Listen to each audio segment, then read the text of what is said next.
Coordination compounds में valence bond theory क्या क्या चीज़ें एक्सप्लेन कर सकती है और इसकी लिमिटेशन क्या क्या है।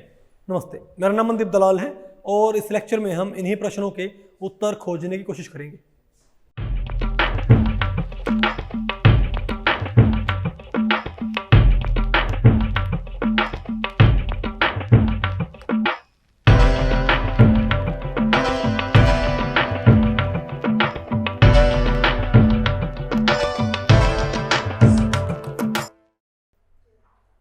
ओके, तो भाई आज हमें क्या पढ़ना है, हम कौन सा चैप्टर पढ़ रहे थे? Theories of coordination compounds. ठीक है, तो आज हमें भाई कौन सी थ्योरी हमने स्टार्ट करनी बताइए। आज हम शुरू करेंगे भाई valence bond theory of coordination compounds. ठीक है, कि वैलेंस बॉन्ड थ्योरी भाई कोऑर्डिनेशन कंपाउंड्स को कैसे एक्सप्लेन करती है। तो भाई इस लेक्चर को हमने टोटल 4 सेक्शंस में डिवाइड किया है। पहला क्या होगा आपका postulates of valence bond theory of coordination compounds. Second क्या होगा वैलेंस बॉन्ड थ्योरी, इसको भाई कहाँ आपने एक तरह से अप्लाई करना है, फिर structure and bonding in coordination compounds को एक्सप्लेन करने के लिए। उसके बाद क्या है इसकी other applications of valence bond theory. ठीक है बात, और लास्ट में क्या होगा limitations of valence bond theory of coordination compounds. ठीक है, तो पहले बताओ हम क्या पढ़ते हैं, postulates of valence bond theory of coordination compounds. देखो अब आपने भाई इससे पहले आपने कौन कौन सी थ्योरीज आपने पढ़ ली हैं? आपने पढ़ ली है वर्नर्स थ्योरी, उसके अलावा सिज्विक थ्योरी, इजंट इट। लेकिन उनमें से एक भी थ्योरी वेव मैकेनिकल पिक्चर के ऊपर बेस्ड नहीं है। किसी ने भी भाई ऑर्बिटल्स जो हैं, अरे भाई उनकी बात नहीं की है, यानी कि जो wave mechanical model of atom होता है उसको किसी ने इस्तेमाल नहीं किया है बॉन्डिंग को रैशनलाइज करने के लिए, इजंट इट। तो भाई बॉन्डिंग को, कोऑर्डिनेशन कंपाउंड्स की बॉन्डिंग को वेव मैकेनिकल पिक्चर के जरिए रैशनलाइज करने में पहला नाम है किसका बताओ भाई, वैलेंस बॉन्ड थ्योरी का। ठीक है, तो हम देखेंगे भाई, तो हम वैलेंस बॉन्ड थ्योरी के पहले हम पढ़ेंगे पोस्टुलेट की वैलेंस बॉन्ड थ्योरी काम कैसे करती है। ठीक है बात, इसको आप किस तरीके से अप्लाई करते हो पॉली एटॉमिक मॉलिक्यूल्स के ऊपर या फिर कोऑर्डिनेशन कंपाउंड्स के ऊपर। ओके, देखो मैं आपको बताऊं, आपको पता भाई ये हिटलर और लंदन दो साइंटिस्ट थे भाई, उन्होंने वैलेंस बॉन्ड थ्योरी दी थी। उसके बाद स्लेटर ने इसको रिफाइन किया था, फिर इसको बोलते भाई हिटलर लंदन स्लेटर थ्योरी। उसके बाद पाउली ने इसको फर्दर रिफाइन किया था। भाई देखो मैं आपको बताऊं, ये जो वैलेंस बॉन्ड थ्योरी इसके 3 वर्जन होते हैं। एक तो आपका क्या होता है भाई हिटलर लंदन थ्योरी। ठीक है, अगला क्या होता है आपका भाई हिटलर लंदन स्लेटर थ्योरी। फिर क्या होता है Hitler London Slater Pauling theory. बात आपको पहले पड़ी। तो जो भाई हिटलर जो HL थ्योरी है, जो HL वैलेंस बॉन्ड थ्योरी है, वो डील करती है सिर्फ डायटोमिक मॉलिक्यूल्स को। किसको भाई, इजंट इट, बोलो भाई। और जो भाई हिटलर लंदन स्लेटर है, मतलब आप ही मानो कि जो हिटलर लंदन थ्योरी वो ऑलमोस्ट 1-2 इलेक्ट्रॉन सिस्टम्स को डील करती है। क्या 1 और 2 इलेक्ट्रॉन सिस्टम, यानी कि भाई अगर मॉलिक्यूल जो हमारा उसके पास क्या है 1 या 2 इलेक्ट्रॉन, अगर उससे ज्यादा इलेक्ट्रॉन है तो फिर आपने कौन सी पढ़नी पड़ती है Hitler London Slater theory diatomic molecule की। डायटोमिक मॉलिक्यूल की 2 थ्योरीज हैं, एक तो कौन सी HL थ्योरी, एक HLS theory valence bond theory. तो HL थ्योरी क्या टैकल करती है, ये आपको पढ़ाया जाएगा भाई, ये आपका भाई क्वांटम मैकेनिक्स में है। HL थ्योरी किसको डील करती है, बोलो भाई डायटोमिक मॉलिक्यूल्स 1 या 2 इलेक्ट्रॉन वाले, उससे ज्यादा वाले हैं उन्हें कौन डील करती है Hitler London Slater theory HLS theory. लेकिन अगर मान लिया भाई डायटोमिक मॉलिक्यूल से भी बड़े मॉलिक्यूल्स हो, तब बताओ क्या मैं क्या चाहिए Hitler London Slater Pauling theory. तो वैलेंस बॉन्ड थ्योरी का हमको भाई ये वाला वर्जन यहां पर रिक्वायर्ड है। ठीक है बात, हमको भाई वैलेंस बॉन्ड थ्योरी का कौन सा वर्जन रिक्वायर्ड है, ये वाला वर्जन। ठीक है, तो मैं आपको भाई इसका जो मैथमेटिकल जो फाउंडेशन है वो तो सारा क्वांटम में है ही है, समझे बात। तो मैं इसको भाई कम से कम मैथमेटिकल फाउंडेशन के साथ, कम से कम मैथमेटिकल डिस्क्रिप्शन के साथ आपको भाई जो वैलेंस बॉन्ड थ्योरी है कौन सी, बल्कि Hitler London Slater Pauling theory, समझे बात, इसको आपको बताऊंगा। क्योंकि पॉली एटॉमिक मॉलिक्यूल्स हो भाई, पॉली एटॉमिक मॉलिक्यूल्स हो चाहे आपके क्या हो कोऑर्डिनेशन कंपाउंड्स, अरे भाई कोऑर्डिनेशन कंपाउंड्स भी तो क्या है एक तरह के पॉली एटॉमिक मॉलिक्यूल्स ही तो हैं। तो पॉली एटॉमिक मॉलिक्यूल्स को आपको भाई HLSP वैलेंस बॉन्ड थ्योरी से आपको टैकल करना पड़ता है। ठीक है, तो हम आपको भाई इसके इसी के आपको क्या बताएंगे पोस्टुलेट। ठीक है बात, तो इसके भाई अब मैं आपको इसके पोस्टुलेट बताऊंगा। तो जो पोस्टुलेट क्या होते हैं सिंपल वैलेंस बॉन्ड थ्योरी के जो क्या होते हैं, जो हिटलर लंदन थ्योरी के जो क्या होते हैं भाई पोस्टुलेट्स, जो क्या होते हैं उसके पोस्टुलेट्स, वो पोस्टुलेट तो यहाँ पर है ही, इनके अलावा यहाँ पर क्या होते हैं कुछ एडिशनल पोस्टुलेट्स।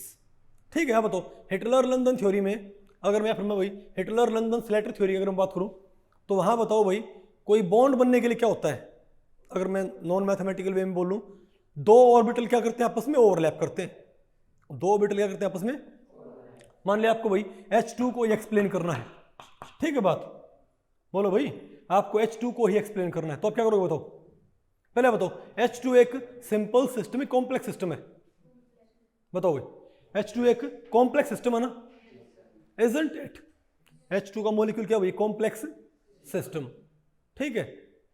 चलो आपको मैं थोड़ा एक बार नहीं है वैलेंस बॉन्ड थ्योरी और मॉलिक्यूलर ऑर्बिटल थ्योरी, इसका एक थोड़ा सा आइडिया आपको और बताता हूं कि इनका मीनिंग क्या होता है।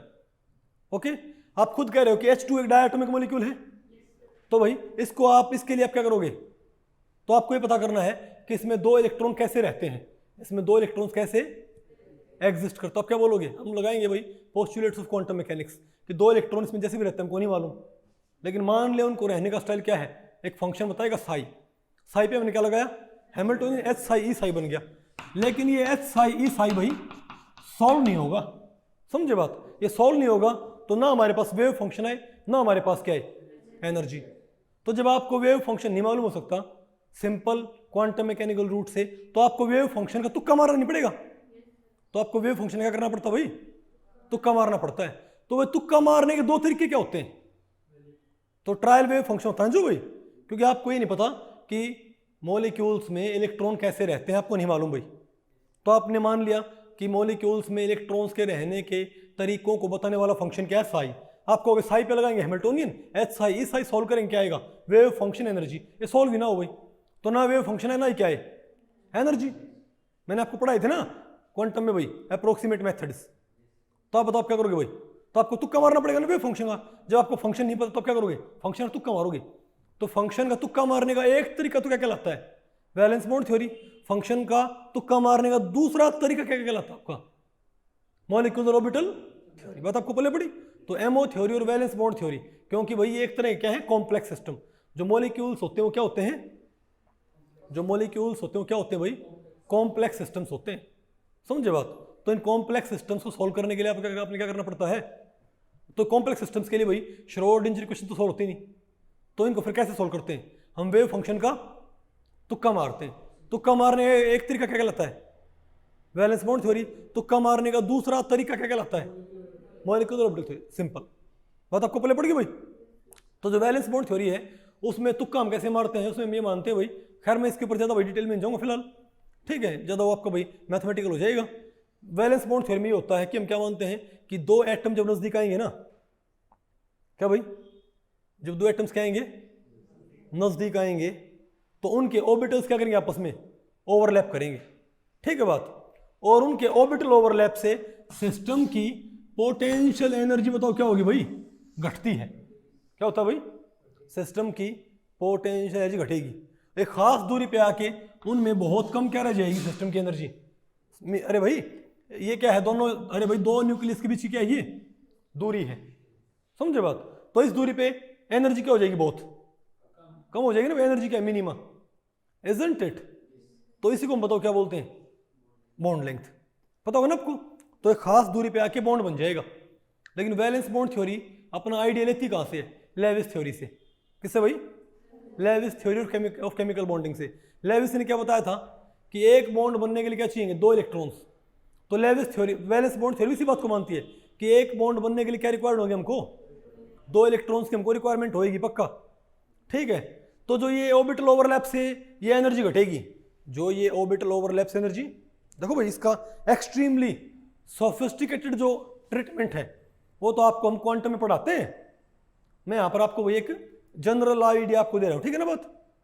तो भाई आप खुद कह रहे हो जब दो ऑर्बिटल्स ओवरलैप करेंगे, दो ऑर्बिटल करेंगे आपस में ओवरलैप करेंगे, तो ओवरलैप करते करते खास दूरी पे सिस्टम की एनर्जी बहुत ही क्या हो जाएगी कम हो जाएगी, इजंट इट, और ये है वो दूरी, इजंट इट, ठीक है। तो अब आप मुझे बताओ कि भाई ये खास दूरी पे एनर्जी का सिस्टम बहुत कम हो जाएगी ना, क्यों हो जाएगी भाई, ठीक है। तो अब वैलेंस, तो भाई जो ऑर्बिटल ओवरलैप करेंगे वो कौन से ऑर्बिटल्स ओवरलैप कर सकते हैं, कौन से ऑर्बिटल ओवरलैप तो सिंपल वैलेंस बॉन्ड थ्योरी के भाई, मैं मैथमेटिकल पोस्टुलेट्स नहीं, मैं वैसे आपको बता रहा हूँ पोस्टुलेट्स। उसमें एक बात ये होती है कि फुल्ली फिल्ड किससे ओवरलैप करेगा बॉन्ड बनने के लिए? एम्प्टी से। क्या भाई? फुल्ली फिल्ड ने किससे ओवरलैप करना है? क्योंकि हमको 2 इलेक्ट्रॉन चाहिए। तो अगर मान लिया एटम ए और एटम बी है, तो एटम ए का अगर क्या आता है, एटम ए का इस साइड से क्या आता है फुल्ली फिल्ड, तो एटम बी का क्या आएगा? एम्प्टी। एटम ए का अगर क्या आता है? Half filled. एटम बी का क्या आएगा? Half filled. एटम ए का क्या आता है? एम्प्टी। इसका क्या आएगा? Fully filled. मतलब जब ऑर्बिटल ओवरलैप करे ना, तो टोटल इलेक्ट्रॉन उस ओवरलैप में कितने होने चाहिए? 2। बात आपको पहले पड़ी? तो याद रखिए फुल्ली फिल्ड किससे ओवरलैप करता है? वैलेंस बॉन्ड थ्योरी में फुल्ली फिल्ड किससे ओवरलैप करता है? एम्प्टी से। हाफ फील्ड से, और एम्प्टी फुल्ली फील्ड से। बात आपको पहले पड़ गई? अब भाई मैं आपको दूसरे जो पोस्टुलेट्स आपको वो बता रहा हूँ, ठीक है? अच्छा, वैलेंस बॉन्ड थ्योरी आपको एक बेसिक आइडिया क्या मिल गया भाई कि वैलेंस बॉन्ड थ्योरी में बॉन्ड कैसे बनता है? ऑर्बिटल ओवरलैप से। कैसे बनता है? नॉन मैथमेटिकल सेंस में ऑर्बिटल ओवरलैप से बॉन्ड बनता है वैलेंस बॉन्ड थ्योरी के अंदर। और अगर वो ओवरलैप, एक खास ओवरलैप पे एनर्जी क्या हो जाएगी सिस्टम की? कम हो जाएगी। उसी ओवरलैप पे न्यूक्लिया के क्या हो जाएंगे? फिक्स। That's it. अरे बोलो भाई, ठीक है। और किन ऑर्बिटल्स का ओवरलैप होएगा? फुल्ली फील्ड का एम्प्टी से, एम्प्टी का फुल्ली फील्ड से, और हाफ फील्ड का हाफ फील्ड से। हाफ फील्ड का फुल्ली फील्ड से नहीं हो सकता भाई, फुल्ली फील्ड का फुल्ली फील्ड से नहीं हो सकता, क्योंकि इलेक्ट्रॉन क्या हो जाएंगे? 3। फुल्ली फील्ड का हाफ फील्ड से नहीं होगा, क्योंकि 2 और 1 3 हो। बात आपको पहले पड़ गई? अब आप देखो भाई इसका, तो ये भाई कुछ बेसिक बातें थी सिंपल वैलेंस बॉन्ड थ्योरी की। उसके एडिशन बताओ भाई, उसके एडिशन में और बातें क्या है? Each complex should be treated in perfect pair approximation. क्या भाई? Yielding a single canonical structure. तो वैलेंस बॉन्ड थ्योरी जो भाई पॉली एटॉमिक मॉलिक्यूल्स के लिए होती है, वो ये कहती है कि हर मॉलिक्यूल को आपने क्या मानना है? बताओ भाई, हर मॉलिक्यूल को आपने परफेक्ट पेयर अप्रोक्सीमेशन मानना है। परफेक्ट पेयर का मतलब क्या होता है कि भाई जब बॉन्ड बनता है ना, जो क्या बनता है भाई, तो 2 इलेक्ट्रॉन से एक परफेक्ट बॉन्ड बन सकता है। इलेक्ट्रॉन्स वहां पर डिलोकलाइज्ड नहीं है, यानी वहां पर मोर देन 1 कैनोनिकल स्ट्रक्चर आपको बनाने की जरूरत नहीं। फॉर एग्जांपल वाटर है। क्या भाई? वाटर में बताओ कितने ऑर्बिटल होते हैं? अरे बोलो भाई, वाटर में कितने ऑर्बिटल हैं? अगर देखो मैं आपको बताऊं, वाटर में आप बताओ, मतलब मैं आपको बता रहा हूं कि एक से ज्यादा कैनोनिकल स्ट्रक्चर आप क्योंकि ये रूल होता है, आप कई कैनोनिकल स्ट्रक्चर बहुत कम कंट्रीब्यूट करते हैं, उनको आप सिंपली नेग्लेक्ट कर सकते हो। फॉर एग्जांपल आप बताओ, वाटर में अगर आपको सिंपल बैलेंस बॉन्ड थ्योरी से आपको टैकल करना हो, तो उनकी आप कॉन्फ़िगरेशन लिखियो। ओ का आप क्या लिखो कॉन्फ़िगरेशन? बताओ क्या होगा? ओ का लिखो 1s2 और 2s, अरे सॉरी 2s2 और 2p4। तो भाई बताओ क्या है? आ गया ना हमारे पास? अरे भाई बताओ 2s2 2p4, 1s2 मैंने लिखा नहीं है, ये किसका? हमारा ऑक्सीजन का। और बताओ जो हमारे पास 2 हाइड्रोजन आए हैं, वो बताओ क्या लेके आ रहे हैं? Half field. जो हाइड्रोजन है वो क्या लेके आए भाई? हाफ फील्ड लेके आए ना। ध्यान रखियो भाई, जब ये ओवरलैप करेगा तो ये उल्टा होएगा इसका। ये क्या होगा? इसका उल्टा होएगा। ये पेयर में होना चाहिए हमेशा। क्या होना चाहिए? पेयर में, परफेक्ट पेयर अप्रोक्सीमेशन। तो बताओ आप मुझे बताओ कि इसके पास कौन कौन से ऑर्बिटल ओवरलैप के लिए अवेलेबल है? जो हाइड्रोजन है वो क्या लेके आए हैं? हाफ फील्ड और हाफ फील्ड। ऑक्सीजन सिर्फ कौन से ऑफर कर सकता है? Half field. क्यों भाई? अगर ग्रुप्स क्या लेके आ रहे हैं? हाफ फील्ड, तो इसे कौन से ऑफर करने पड़ेंगे? Half field. मजबूरी है भाई, समझे बात? तो ये आप क्या मान लो? px। ये आप क्या मान लो? बताओ भाई, py मान लो। Isn't it? ठीक है बात। तो अगर मैं सिंपल बैलेंस बॉन्ड थ्योरी से अगर मैं HLSP क्या भाई, अगर मैं HLS ट्रीटमेंट इसके ऊपर लगाना चाहूं तो क्या होगा? इसका ओवरलैप इससे और इसका ओवरलैप, मान लीजिए कौन से px, ये कौन सा है? py। तो जो इसके बॉन्डिंग के लिए अवेलेबल है ना, उनको एक बार लिखो। यहां पर कौन है? ऑक्सीजन। यहां मैंने क्या लिख दिया? बताओ भाई, px। यहां क्या लिख दिया मैंने? py। वैसे लिख दिया भाई साइड में, नहीं मैं तो आपको पहले पढ़ी। हालांकि यहाँ से ज्योमेट्री ऐसी नहीं होती, simple valence bond theory geometry water की कुछ और देगी। ओके। और यहाँ बताओ कौन है? हाइड्रोजन। और यहाँ कौन है? हाइड्रोजन। ही बताओ कौन सा इसका? 1s। कौन सा इसका? 1s। तो देखा जाए तो भाई बताओ यहाँ पर 2 तरह की, 2 यहाँ पर क्या बन सकती है? Canonical structure. बताओ कौन कौन सी? भाई एक तो यहाँ पर कैनोनिकल स्ट्रक्चर ये बन सकती है, इनका इनसे ओवरलैप। और एक भाई ये भी तो बन सकती है, एक ये भी तो बन सकती है, एक ये भी तो बन सकती है, H का H से ओवरलैप। तो देखा जाए तो यहाँ पर क्या है भाई हमारे पास, अरे भाई ओके ये तो कौन से हैं, PX और PY हाफ फील्ड वाले, और ये कौन से हैं 1S HA का, और ये क्या 1S, बोलो भाई दूसरे का, एक तो ये हो गया हमारे पास, अरे हमारे पास कौन सा होगा बताओ भाई, तो हमारे पास दो क्या हुई कैनोनिकल स्ट्रक्चर नहीं हुई क्या, जिसमें HH की बॉन्ड बनी हुई है, क्या बनी हुई है HH की बॉन्ड। लेकिन ये मैं आपको बताऊं भाई इतना कम कंट्रीब्यूट करेगी कि हम इसको आमतौर पर क्या कर देते हैं, हम इन दोनों, क्योंकि यहां भी तो क्या है, अरे ये तो आपस में हाफ फील्ड है, ये आपस में बॉन्ड नहीं बन सकते क्या, पॉसिबिलिटी अभी तो है। तो यहाँ पर दो क्या है कैनोनिकल स्ट्रक्चर, इससे इसके, इससे इसके, इससे, और एक इसका इससे भाई, एक देख तो ये हो गया हमारे पास, और एक ये हो गया हमारे पास, isn't it? लेकिन भाई मैं HH वाली, मैं इस वाली कैनोनिकल स्ट्रक्चर को PX PY H sorry 1S 1S इसको मैं नेग्लेक्ट कर सकता हूं। तो पहला रूल क्या है कि आपने क्या मानना है, परफेक्ट पेयर अप्रोक्सीमेशन, यानी आप किसी भी मॉलिक्यूल को एक सिंगल कैनोनिकल स्ट्रक्चर से ड्रॉ कर सकते हो। बात आपको पहले पड़ी। तो HLSP थ्योरी का पहला पोस्टुलेट क्या भाई कि किसी भी मॉलिक्यूल को इस थ्योरी में हम क्या कर सकते हैं, एक सिंगल कैनोनिकल स्ट्रक्चर से हमने उसको ड्रॉ करना होता है, दैट्स इट। आसान है मुश्किल भैया, ठीक है। अब बताओ भाई, अब उसके बाद दूसरा बताओ पोस्टुलेट क्या है, A covalent bond between two atoms is formed by the overlap of the atomic orbitals by the exchange of corresponding electrons. अरे भाई बॉन्ड क्यों बनता है, क्योंकि जो इलेक्ट्रॉन्स वो क्या करते हैं, जब दो ऑर्बिटल्स ओवरलैप करते हैं तो उनमें जो इलेक्ट्रॉन्स आपस में क्या कर सकते हैं, अपनी पोजीशन एक्सचेंज कर सकते हैं। भाई बॉन्ड बनता ही क्यों है, क्योंकि इलेक्ट्रॉन के पास एक से ज्यादा ऑर्बिटल क्या जाते हैं रहने के लिए आ जाएंगे भाई, उन इलेक्ट्रॉन्स के एक्सचेंज की वजह से सिस्टम से एनर्जी निकलती है, सिस्टम क्या हो जाता है, स्टेबलाइज। बात आपको पहले पड़ी, ठीक है। तीसरा बताओ पोस्टुलेट क्या है, the electron pair used in the bonding remains localized between participating nuclei, कि जो आपने इलेक्ट्रॉन पेयर लिया है वो हमेशा किन के बीच में रहेगा, जो एटम आपस में बॉन्ड बना रहे हैं ना, बोलो भाई, वो इलेक्ट्रॉन डेंसिटी हमेशा उन दोनों न्यूक्लियाई के बीच में ही रहेगी भाई। नहीं बात आपको पहले पड़ी, वो कहीं और, वो दो दूसरे बॉन्ड्स में नहीं जाएगी। मतलब मेरे पास कोई सिस्टम है ABC, मेरे पास ABC मॉलिक्यूल है ABC, तो AB की डेंसिटी AB के बीच में रहेगी, BC की डेंसिटी BC के बीच में रहेगी। बात आपको पहले पड़ गई भाई, अरे बोलो तो फिर क्या है, the orbital with more overlapping ability, जो ऑर्बिटल क्या हो भाई, अगर हमारे पास दो ऑर्बिटल हैं और हाफ फील्ड है, मान लिया जो ग्रुप सारे हैं वो क्या रहे हैं हमारे पास, जो ग्रुप सारे हैं वो कैसे हैं भाई, जो लिगेंड्स हैं ग्रुप्स हैं वो तो क्या है, हाफ फील्ड, वो क्या लेकर रहे हैं, हाफ फील्ड। और सेंट्रल एटम के पास क्या है, नहीं मान लिया दो ग्रुप आ रहे हैं, हाफ फील्ड लेकर रहे हैं। मेटल के पास 3 हाफ फील्ड है, मेटल के पास क्या भाई, तो वो किन को ऑफर करेगा ओवरलैप के लिए, जो ज्यादा ओवरलैप कर पाएगा, क्या भाई मेटल का जो ऑर्बिटल सबसे ज्यादा बेटर ओवरलैप, वो तो है ही है, एनर्जी कम होनी चाहिए, लेकिन जो बेटर ओवरलैप कर पाएगा, क्या अगर एनर्जी बराबर है उनकी तो जो बेटर ओवरलैप कर पाएगा ना वो उसको यूज करेगा। बात आपको पहले पड़ गई भाई, अरे बोलो भाई, ठीक है। और बताओ, और पोस्टुलेट तो क्या है बताओ, ईच मॉलिक्यूल, बोलो भाई, will be fragmented.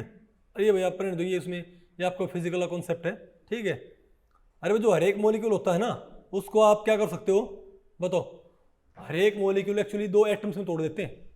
Valence bond theory में हर मॉलिक्यूल किस में तोड़ते हैं, 2 एटम्स के हम क्या तैयार कर लेते हैं, बॉन्ड आइगन फंक्शंस, और बॉन्ड आइगन फंक्शंस को फिर लीनियरली कंबाइन करके हम क्या निकालते हैं, ओवरऑल वेव फंक्शन, ठीक है। ये फिलहाल आपको ज़्यादा ध्यान देने की जरूरत नहीं है, बताओ ये आपको वही मालूम पड़ेगा क्वांटम के अंदर, ठीक है। बताओ लास्ट का बताओ एक पोस्टुलेट क्या है, the geometry and bond energy of the molecule can be refined by using linearly combined orthogonal and normalized wave function of the central atom in the calculation of bond eigen functions. देखो bond eigen function क्या होता है, देखो मान लिया आपके पास ये molecule है AB, क्या भाई,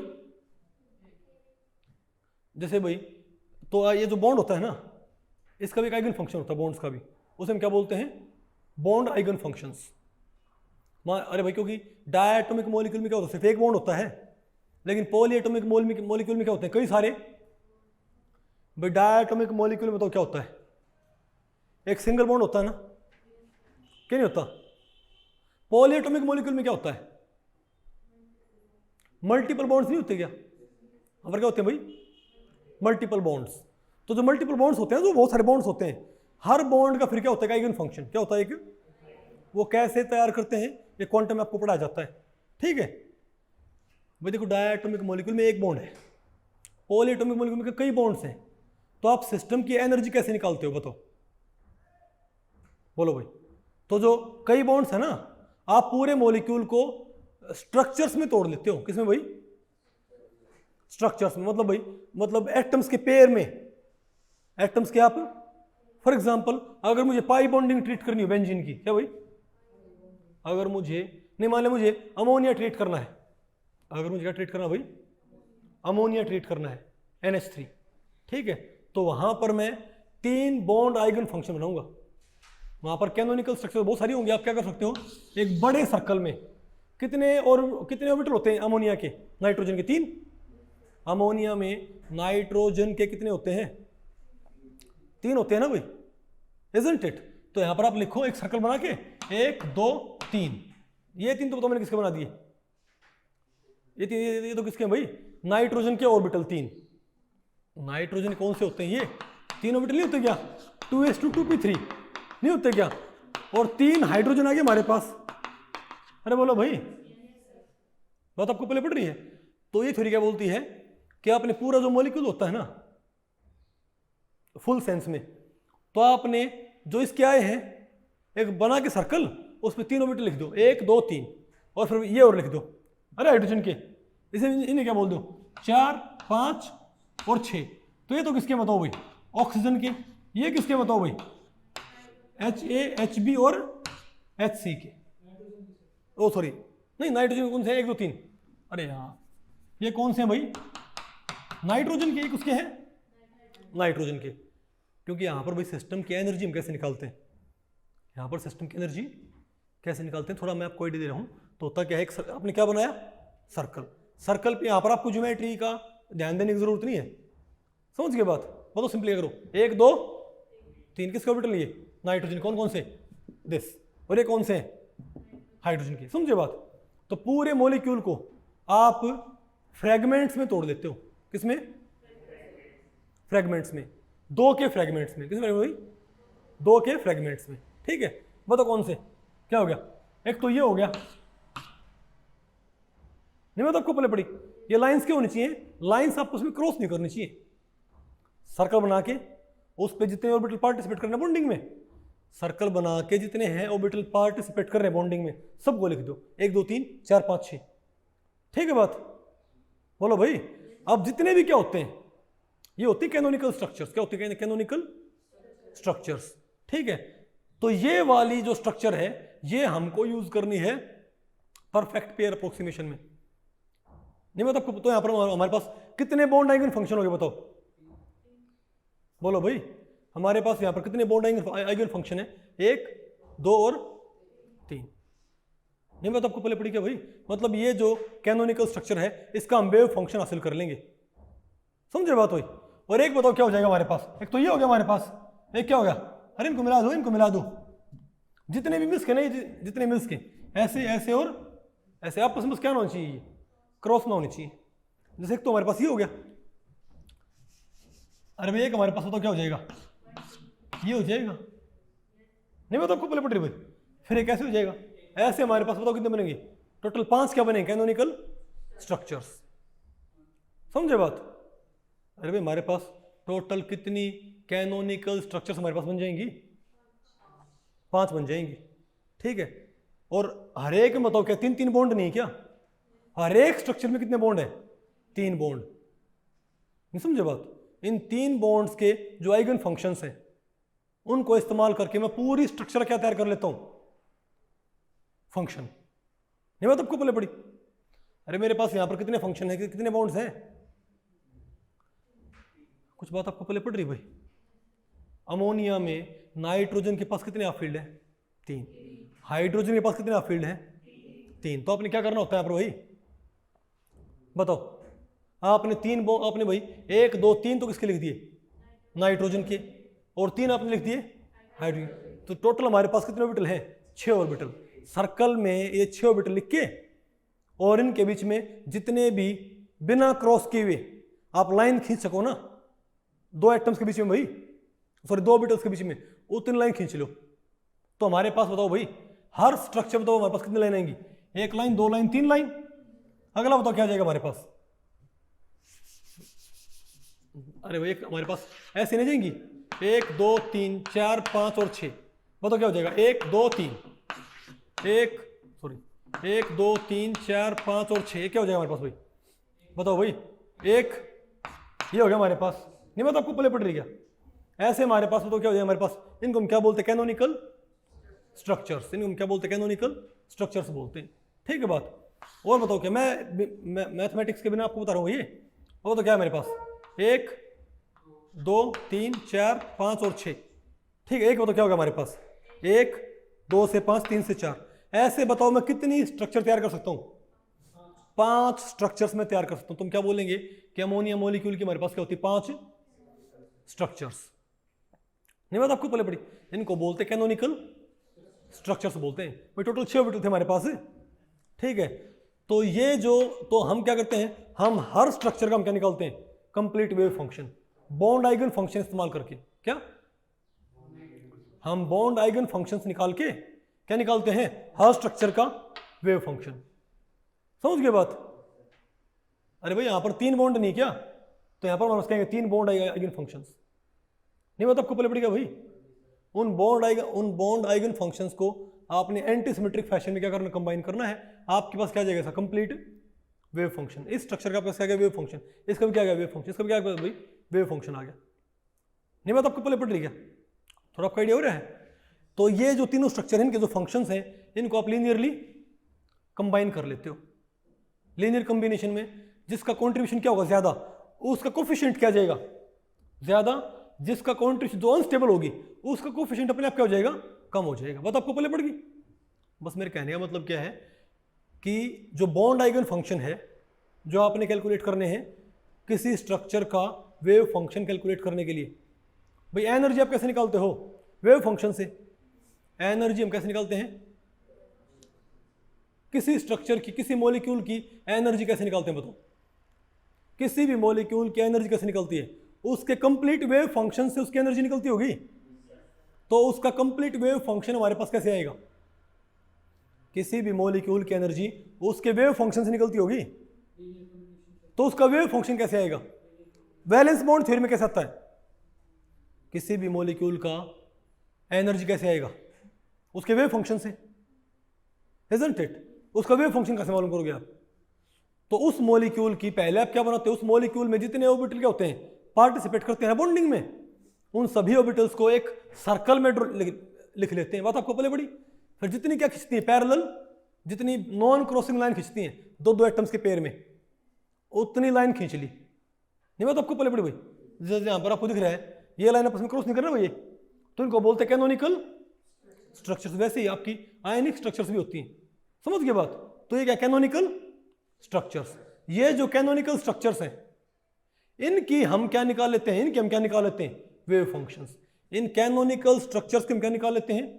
वेव फंक्शंस। उन वेव फंक्शंस को लीनियरली कंबाइन करके हम क्या निकालते हैं? पूरी स्ट्रक्चर का वेव फंक्शन। नहीं बात आपको पहले पड़ी?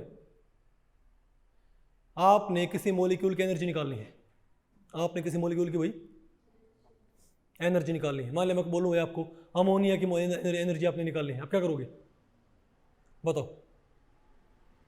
आपने अमोनिया की एनर्जी निकालनी है, बताओ क्या करोगे भाई? क्या आप बनाओगे? अमोनिया के कैनोनिकल स्ट्रक्चर्स। आयनिक स्ट्रक्चर्स को मैं फिलहाल कुछ समय के लिए नेग्लेक्ट कर रहा हूं सिंपलिसिटी। ठीक है बात? तो आपने अमोनिया के अपने क्या बनते? Canonical structure. अमोनिया में आप देखो भाई कितने ऑर्बिटल्स हैं? 3 तो अमोनिया नाइट्रोजन के और 3 क्या हाइड्रोजन के, 6 हो गए ना भाई? तो बना के एक सर्कल, और उसमें क्या करो भाई? बना के एक सर्कल ठीक है बात। और उसमें हर जगह क्या लिख दो बताओ भाई, 1 2 3 4 5 6, 1 2 3 4 5 6, 1 2 3 4 5 6, फिर यहाँ पर 1 2 3 4 5 और 6, 1 2 3 4 5 और 6। नहीं मतलब आपको पहले पड़ी। अब बताया करो, 1 से 6 हो गया ना हमारे पास, ये 2 से 6 है कहीं नहीं। ओके ओके ठीक है भाई, बात आपको पहले पड़ रही है। तो सिमिलरली बताओ हम क्या कर सकते हैं, हम ये भी तो बना सकते हैं। नहीं बात आपको पहले पड़ रही क्या? और हम भाई ये भी तो बना सकते हैं। नहीं आपको समझ? तो मेरे पास कितनी कैनोनिकल स्ट्रक्चर आ गई मेरे पास, बताओ 5 आ गई ना।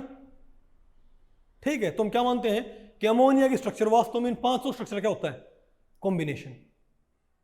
अमोनिया की स्ट्रक्चर क्या होगी, अमोनिया का ओवरऑल वेव फंक्शन क्या होगा, इन 5 का। क्योंकि याद रखियो वैलेंस बॉन्ड थ्योरी में दो न्यूक्लियस, आप एक तरह से नहीं मानो, वैलेंस बॉन्ड थ्योरी में पूरे मॉलिक्यूल को डायटोमिक न्यूक्लियस में तोड़ देते हैं। सॉरी, वैलेंस बॉन्ड थ्योरी में पूरे मॉलिक्यूल को क्या तोड़ लेते हैं, एक तरह से डायटोमिक मॉलिक्यूल्स में तोड़ के पढ़ते हैं।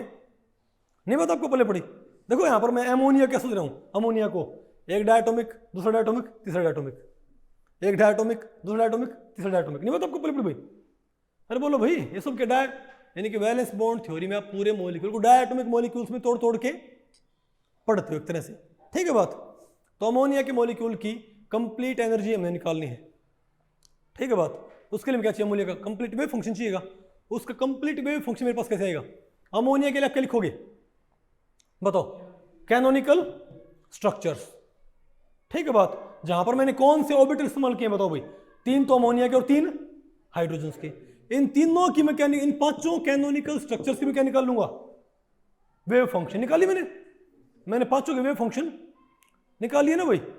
फिर बताओ मैं क्या करूंगा भाई, मैं ओवरऑल फंक्शन पता क्या होगा, ओवरऑल फंक्शन क्या होगा, C1 φ1 plus C2 φ2 plus C3 φ3 plus C4 φ4 plus C5 φ5।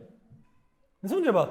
यानी कि इस स्ट्रक्चर का पूरा वेव फंक्शन क्या है, φ1, इसका क्या है φ2 φ3 φ4 φ5। नहीं बात आपको पहले पड़ी भाई?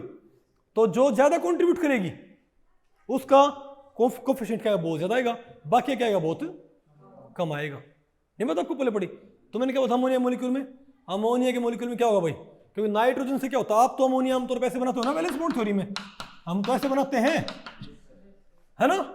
यानी नाइट्रोजन के पीएक्स ने ओवरलैप कर रखा है इससे।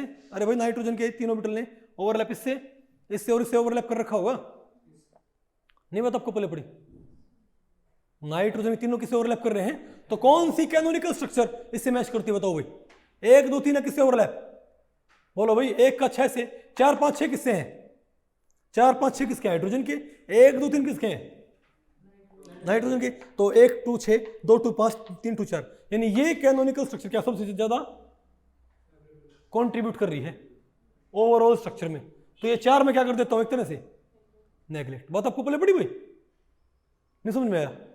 तो इसके अंदर ये जो 3 हमारे पास क्या हैं बॉन्ड्स, इनके मेरे पास क्या आएंगे, बॉन्ड आइगन फंक्शन क्या आएंगे, बॉन्ड आइगन फंक्शन आएंगे ना। थोड़ा आपको आइडिया रहे भाई? नहीं समझे? पॉलीएटॉमिक मॉलिक्यूल्स के लिए भाई इस ज्योमेट्री के मतलब इसको थोड़ा अप्लाई करना थोड़ा मुश्किल होता है। ज्योमेट्री पता करना बहुत ईजी होता है, लेकिन एग्जैक्ट नहीं बात आपको पहले पड़ रही भाई, मुझे नहीं पता मैं आपको समझा पाएगी नहीं पाएगी। समझ रहा आपको थोड़ा बहुत ही कि आप वैलेंस बॉन्ड थ्योरी में पूरे मॉलिक्यूल को डायटोमिक मॉलिक्यूल्स में तोड़ देते हो। मान लिया आपने अमोनिया को स्टडी करना है, आपने अमोनिया की एनर्जी निकालनी, मैं कहता हूँ अमोनिया की एनर्जी निकालो। ठीक है बात। तो आप क्या करोगे, आपको अमोनिया में क्या बताओ भाई, 3 तो क्या है पी ऑर्बिटल किसके, नाइट्रोजन के, और 3 क्या हाइड्रोजन के, बोलो भाई। तो 4 5 6 मैंने किसके मान लिए, हाइड्रोजन के। 1 2 3 मैंने किसके मान लिए, नाइट्रोजन के। तो मेरे पास कितने ओवरलैप तैयार हो जाएंगे, तो मेरे तो भैया बताओ। तो आपने एक सर्कल में क्या कर दिया, 1 2 3 4 5 लिख लिए। अब इसके अंदर क्या करो भाई, इसके अंदर बिना क्रॉस किए हुए दो नंबर्स के बीच में लाइन ड्रॉ करो, स्ट्रेट लाइन। तो बताओ भाई इसमें कितनी होंगी, 3 लाइन, 3 लाइन ऐसे, 3 लाइन ऐसे, 3 लाइन ऐसे, 3 लाइन। तो नियम आपको पहले पड़ी। तो हर स्ट्रक्चर में क्या है, 3 3 बॉन्ड है, 3 बॉन्ड वाली स्ट्रक्चर, 3 बॉन्ड वाली, 3 बॉन्ड वाली, 3 बॉन्ड वाली, 3 बॉन्ड वाली। नहीं बात आपको पहले पड़ी क्या? तो ओवरऑल फंक्शन क्या होगा इन तीनों फंक्शंस का, लीनियर कॉम्बिनेशन। जो स्ट्रक्चर कम कंट्रीब्यूट करेगी उसका कोफिशिएंट क्या जाएगा, अपने आप कम हो जाएगा। जो ज्यादा कंट्रीब्यूट करेगी उसका कोफिशिएंट अपने आप क्या जाएगा, ज्यादा आ जाएगा। ठीक है, लेकिन भाई हम मामले को और भी सिंप्लीफाई करने के लिए क्या करते हैं, हम मामले को और भी सिंप्लीफाई करने के लिए हम क्या करते हैं बताओ भाई, हम कहते हैं हम इन चार को वैसे क्या कर देते हैं भाई, नेग्लेक्ट, क्योंकि इसका बहुत ज्यादा आएगा भाई। जब नाइट्रोजन के px से हाइड्रोजन का एक 1s, नाइट्रोजन के py से हाइड्रोजन का एक 1s, नाइट्रोजन के एक pz से हाइड्रोजन का एक pz ओवरलैप करेंगे, 3 बॉन्ड बन जाएंगे ना भाई। अरे बोलो भाई, तो मैं कहता हूं ये जो आप स्ट्रक्चर बोलते हो ना, बल्कि साइज कैसे मत बोलो। कौन सी, ये वाला एग्जैक्ट तो मालूम पड़ता है जब आप बाकायदा इसका वेव फंक्शन निकाल के इसके ऊपर वेरिएशन ट्रीटमेंट लगाते हो, तब तो आपके पास कोफिशिएंट्स आते हैं इनके, आपके पास इनके कॉन्ट्रीब्यूशन। लेकिन वो फिलहाल भाई मैं मैथमेटिकल जो भाई कॉम्प्लेक्सिटी उसमें नहीं जा रहा फिलहाल, बात आपको पहले पड़ी, तो मैं आपको बता रहा हूँ कि भाई ये क्या सबसे ज्यादा आप बनाते नहीं क्या, आप नाइट्रोजन से 3 हाइड्रोजन का ओवरलैप नहीं करवाते क्या, और बॉन्ड नहीं, आपको 3 बॉन्ड बन गए।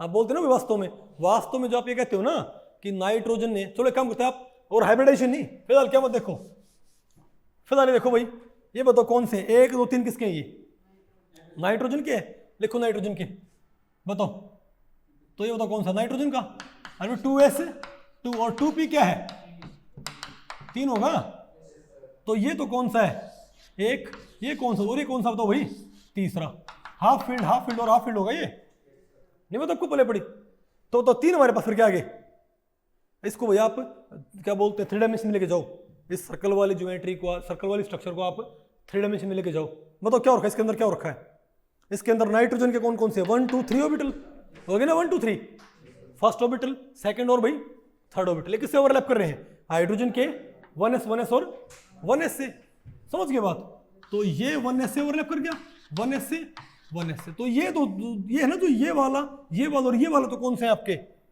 1 2 3, और ये कौन से हैं आपके 4 5 और 6 वाला, बात आपको पहले पड़ गई। आमतौर पे आप इसी को तो क्या बोलते हो, ज्योमेट्री बोलते हो, क्योंकि उस टाइम पे आपने ये वाली स्ट्रक्चर क्या कर दी है, नेग्लेक्ट।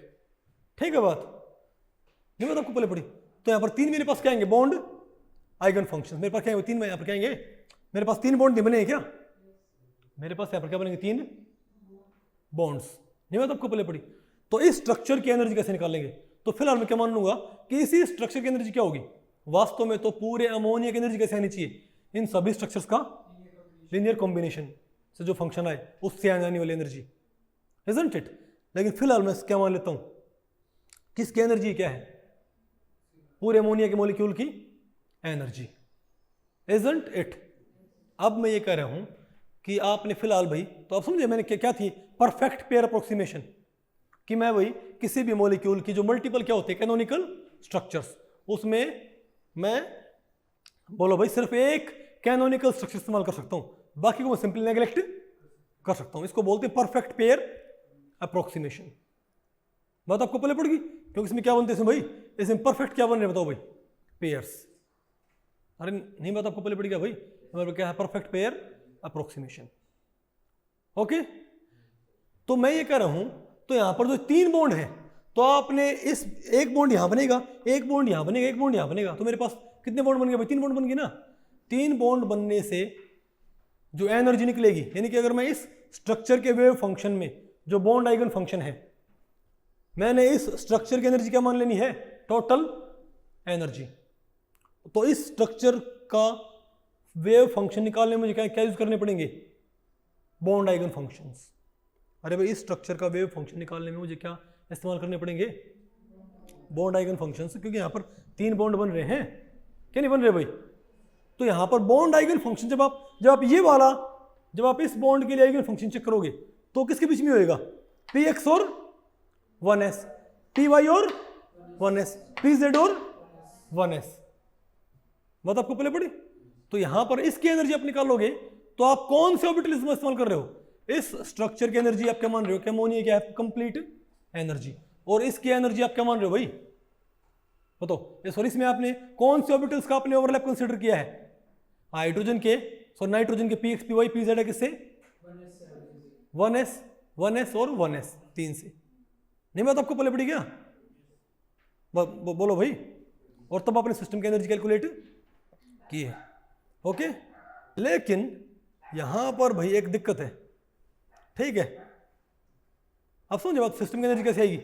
सिस्टम की एनर्जी वैसे आएगी यहां पर, इसकी एनर्जी मतलब px का 1s से ओवरलैप, py का 1s से ओवरलैप, pz का, यानी मैंने जब मैं बॉन्ड आइगन फंक्शन कैलकुलेट करूंगा तो मैं, क्योंकि बॉन्ड आइगन फंक्शन का इस्तेमाल होंगे टोटल वेव फंक्शन प्रोड्यूस करने में, और टोटल वेव फंक्शन क्या देगा? एनर्जी। टोटल वेव फंक्शन क्या देगा? एनर्जी। टोटल वेव फंक्शन कहां से आएगा? बॉन्ड आइगन फंक्शन से। नहीं आएगा क्या? बॉन्ड आइगन फंक्शन कहां से आएंगे? बॉन्ड आइगन फंक्शन आएंगे इनके ओवरलैप से। बात आपको पहले पड़ी? तो आप जनरली ओवरलैप में किसे कंसीडर कर रहे हो? px py pz को 1s 1s 1s से ओवरलैप कंसीडर कर रहे हो भाई। तो आप इस तरह से सिस्टम की एनर्जी निकाल लो, निकालिए एनर्जी। तो ऐसे सिस्टम की जो एनर्जी आएगी ना, और ज्योमेट्री आएगी, वो अजीबोगरीब आएगी। क्या आएगी वो? कैसे? आप बताओ। आपने यहां पर भाई फिलहाल आपने कौन कौन से इस्तेमाल किए हैं यहां पर? px py pz। तो तीनों px py pz कितने पे होते हैं बताओ?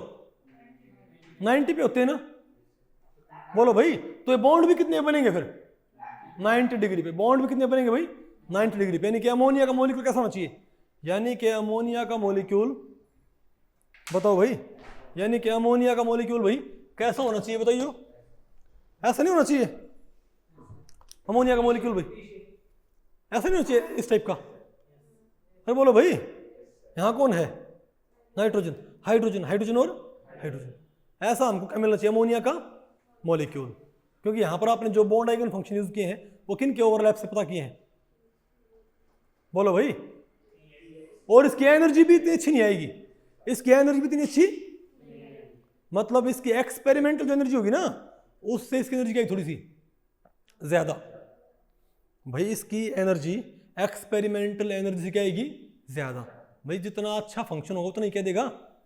ट्रू एनर्जी देगा, कम एनर्जी देगा। नहीं बात आपको पहले पड़ी? तो अगर मैं सिंपली क्या यूज करता हूं बताओ भाई? अगर मैं बॉन्ड आइगन फंक्शंस के कैलकुलेशन में सिंपली क्या यूज करता हूं बताओ? px py pz। अगर मैं बॉन्ड आइगन फंक्शंस के कैलकुलेशन में सिंपली px py और pz कैलकुलेट करता हूं तो ना तो ज्योमेट्री ठीक है, ज्योमेट्री क्या है अमोनिया की 1s का ओवरलैप 1। अरे भाई क्योंकि px py pz कितने पे एक दूसरे से? 90 पे। तो भाई बॉन्ड भी कितने बनेंगे? 90 पे। तो ज्योमेट्री क्या आएगी? इस टाइप के अजीबोगरीब। ऐसा होता अमोनिया। क्या अमोनिया के अंदर तीनों एंगल 90 होते हैं क्या? नहीं। पहली दिक्कत आगे ना भाई, पहली दिक्कत। दूसरी बताओ यहां पर, दूसरी बताओ फिर यहां पर क्या दिक्कत है? बताओ दूसरी यहां पर क्या दिक्कत है? एनर्जी। जब आप इस सिस्टम की एनर्जी निकालोगे ना तो वो उतनी अच्छी नहीं आएगी, समझे बात? तो इसीलिए भाई हमारा दूसरा पोस्टुलेट जो बताओ क्या बोलता है? सॉरी, हमारा बताओ भाई, हमारा सेकंड लास्ट पोस्टुलेट क्या बोलता है? Geometry and bond energy of the molecule, geometry and bond energy of the molecule can be defined by using linearly combined orthogonal and normalized wave functions of the central atom in the calculation of bond eigen functions। ये कहता है कि जब आप bond eigen functions calculate करो ना, जब आप बॉन्ड आइगन फंक्शंस कैलकुलेट करो तो आप इन px py pz को सिंपली यूज ना करो। जब आप बॉन्ड आइगन फंक्शन, जब आप वैलेंस बॉन्ड थ्योरी में, बस सिंपल बात है, वैलेंस बॉन्ड थ्योरी में एनर्जी किससे आती है? टोटल वेव फंक्शन से। टोटल वेव फंक्शन किससे आता है? बॉन्ड आइगन फंक्शन से। बॉन्ड आइगन फंक्शन कैसे आएंगे? ऑर्बिटल ओवरलैप से। ऑर्बिटल ओवरलैप से भाई, ठीक है। तो ये कह रहा है कि ऑर्बिटल ओवरलैप आप यहां क्या मान रहे थे? px का 1s से, py का 1s से, pz का 1s से। तो ना तो ज्योमेट्री अच्छी ना ही क्या है एनर्जी अच्छी रही भाई, समझे बात? तो ये कहता है कि एनर्जी और ज्योमेट्री दोनों ही रिफाइन की जा सकती है, एनर्जी भी एज वेल एज ज्योमेट्री भी रिफाइन की जा सकती हैं अगर मैं इन तीनों को एज इट इज इस्तेमाल ना करके, अगर, अरे भाई जो ये 3 बॉन्ड बने थे ना, इन 3 बॉन्ड्स में मैं px py pz को एज इट इज ना भेज के क्या करता है? इनको लीनियरली कंबाइन करता है, इनको इस 2s के साथ। क्या समझेगा तो? अगर मैं 2s की वेव को किससे लीनियरली कंबाइन कर दूं? 2px 2p और 2pz से, तो मेरे पास 4 नए क्या बनेंगे? Mathematical expression. इसको बोलते हैं हाइब्रिडाइजेशन। से क्या बोलते हैं? ऑर्बिटल हाइब्रिडाइजेशन बोलते हैं इस कॉन्सेप्ट को। पता होगा ना आपको क्या बोलते हैं? Orbital hybridization. कि अगर मैं 2s 2px 2py और 2pz, ये क्या होता है? स्फेरिकल। ये कैसी वेव होती है? डंबल डंबल डंबल, है ना? तो अगर मैं 3 डंबल वाली वेव्स और एक ये स्फेरिकल वेव्स, इनको आपस में क्या करूं भाई? जोड़ दूं, और अरविंद को इनको मैं लीनियरली कंबाइन कर दूं। नहीं, आपको पता भाई क्या होता है लीनियर कॉम्बिनेशन? देखो सिंपल बात है, यहां पर क्या है? ये 2s बोलो भाई plus 2px plus 2py plus 2pz, और यहां पर c1 c2 c3 और c4, इसको बोलते हैं लीनियर कॉम्बिनेशन। क्या बोलते हैं? लीनियर। इनको सिंपली ऐड कर दो, और ये कोफिशिएंट है ना जो c1 c2 c3 c4, क्या होंगे? c1 c2 c3 और c4, इनकी वैल्यू क्या होंगी? ऐसी होंगी कि उनका स्क्वायर का सम तो क्या हो? 1। उनका स्क्वायर का सम क्या हो भाई? 1 हो। यानी हर फंक्शन क्या होगा? जैसे मैं आपको बताऊं भाई, देखो हर एक फंक्शन क्या हो आपस में? Orthogonal and. देखो आप ये मानते हो, चलो मैं आपको वही नहीं है, मैं आपको एग्जांपल इसी का बताता हूं। बल्कि पहले तो ये आपको मालूम पड़ गया, ये प्रूव नहीं होएगा ना भाई। चलो मैं एक बार भाई एक कोऑर्डिनेशन कंपाउंड लेके देखता हूं, और उसके ऊपर क्या क्या अप्लाई करते हैं बताओ भाई? Valence bond theory. ठीक है बात? ओके, आप मुझे बताओ अगर मैं simple valence bond theory apply करना चाहूँ किसके ऊपर? NiCO4 के ऊपर। क्या मैं NiCO4 के ऊपर सिंपल क्या लगाऊं? Valence bond theory. तो मुझे पहले क्या लिखना पड़ेगा? इसका इलेक्ट्रॉनिक कॉन्फ़िगरेशन। Isn't it? लिखो, बताओ क्या हो जाएगा भाई? 3D। अरे बोलो भाई, 1 2 3 4 5, ठीक है, और क्या आ गया? 6 7 और 8 आ गया मेरे पास। ये क्या 4s खाली हो रही है? क्या 4p क्या है? खाली। ठीक है, बताओ भाई। अब अगर मैं क्या करता हूं बताओ? ये अब बताओ, जो 4 CO आ रहे हो क्या लेके आ रहे हैं? Fully filled. 4 कार्बोनिल क्या लेके आ रहे हैं भाई? Fully filled. पता होगा ना आपको भाई? 4 कार्बोनिल कैसे ऑर्बिटल लेके आएंगे? Fully filled orbital. तो निकल की रिस्पॉन्सिबिलिटी क्या है? कैसे ऑर्बिटल्स प्रोवाइड करे? एम्प्टी। Isn't it? और क्योंकि एक्सपेरिमेंटल हमको पता ज्योमेट्री क्या होती है इसकी ज्योमेट्री क्या होती है भाई? और सॉरी 4s में 2 होते हैं। इसकी ज्योमेट्री क्या होती है भाई? टेट्राहेड्रल होती है। ज्योमेट्री क्या होती है इसकी? टेट्राहेड्रल होती है। तो टेट्राहेड्रल ज्योमेट्री के लिए पता क्या चाहिए होता है हमको? sp3 hybridisation. कौन सी हाइब्रिडाइजेशन भाई? sp3। तो मैं क्या करूंगा बोलो भाई? तो एक काम पहले तो आप सिंपल वैलेंस बॉन्ड लगाओ। आपको हमको 4 क्या चाहिए? वैकेंट चाहिए ना भाई? बैलेंस बॉन्ड थ्योरी तो बोलती है अगर कोई फुल्ली फील्ड लेके आए तो क्या ये क्या प्रोवाइड करेगा? एम्प्टी। कोई एम्प्टी लेके आए तो क्या करेगा? ये फुल्ली फील्ड। कोई हाफ फील्ड लेके आए तो हाफ फील्ड। तो लिगेंड्स क्या लेके आ रहे हैं बताओ? यहाँ पर फुल्ली फील्ड लेके आ रहे हैं लिगेंड्स भाई, तो ये फुल्ली फील्ड ले आए। ठीक है बात? सॉरी, ये फुल्ली फील्ड ले आए भाई, तो इसे एम्प्टी प्रोवाइड करने पड़ेंगे ना? इसे एम्प्टी प्रोवाइड करने पड़ेंगे। एम्प्टी यहाँ पर है कितने? 1 2 3, एक और यहाँ पर एम्प्टी प्रोवाइड करना पड़ेगा ना? तो इनको आप कहाँ भेज दो भाई? इनकी पेयरिंग हो जाएगी यहाँ पर। ये भी कहाँ जाएंगे? 2s वाले भी यहाँ पर आ गए। तो 4s क्या होगा हमारे पास? एम्प्टी। और 4p क्या होगा मेरे पास? एम्प्टी। आप कहोगे 4 फुल्ली फील्ड लेके आएंगे, 4 कार्बोनाइल, 4 मेरे पास क्या होगी? एम्प्टी। Isn't it? लेकिन आप सोचो, अगर मैं इनको सीधे बॉन्डिंग में भेज दूंगा, अगर मैं इन चारों ऑर्बिटल्स को सीधे बॉन्डिंग में भेज दूंगा, तो NiCO4 की ज्योमेट्री कैसे आएगी? ये 3 कितने एंगल पे होते हैं बताओ? px कितने एंगल पे होता है? px py p, अरे भाई ये तीनों एम्प्टी कितने एंगल पे होते हैं? 90 पे नहीं होते क्या? ये तीनों कितने पे होते हैं भाई? 90 पे। Isn't it? और ये बताओ क्या मान ले हमारे पास? s orbital. समझे बात? तो ये सारे एम्प्टी हैं। ये 4s भी एम्प्टी है, ये 4p sorry 4px 4py 4pz भी क्या है, एम्प्टी है ना भैया, क्या नहीं है। तो जब हमारे पास बताओ क्या है हमारे पास 4 CO आएंगे, तो एक CO कहाँ डोनेट कर देगा भाई, एक CO ने मान लिया यहाँ डोनेट कर दिया, बन गया बॉन्ड। एक CO ने यहाँ डोनेट कर दिया, एक CO यहाँ ओवरलैप कर गया, बोलो भाई। तो 3 बॉन्ड ये कितने बन गए बताओ, 90 पे, ऊपर नीचे और ऐसे कितने एंगल पे हो गई ये, 90 पे, इजंट इट। तो आप ये बताएं, तो अगर 3 बॉन्ड यहां बन गया ऐसे, नहीं बात आपको पहले पढ़ना भैया, 3 बॉन्ड तो कहां बन गए, यहां बन गए, यहां यहां, क्योंकि भाई पी जेड के ऊपर लोब से बॉन्ड बन गया, पी वाई की इस लोब से बॉन्ड बन गया, पी एक्स की इस लोब से बॉन्ड बन गया। अब इनकी अपोजिट लोब काम की नहीं है, और यहां वो तो कौन सा ऑर्बिटल एक एस, तो भाई एस को तो फिर भाई चौथा कार्बोनाइल कहीं से अप्रोच कर ले, यहां से यहां से यहां से, तो स्फेरिकल होता है, लेकिन यहां से अप्रोच करेगा भाई तो इसको क्या मिलेगा, स्टेरिक एंड्रेंस। तो यहां से अप्रोच करना क्या रहेगा, बेटर।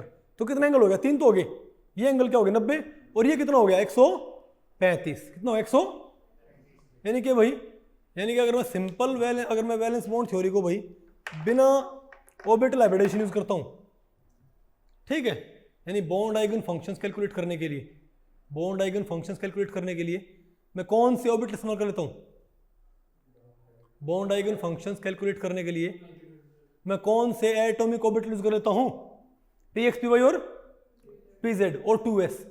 तो ज्योमेट्री तो क्या आएगी, 3 बॉन्ड तो कितने पे आएंगे, NiCO4 90 पे, और चौथा का बनेगा 135 पे, जो कि एक्चुअल में नहीं होता।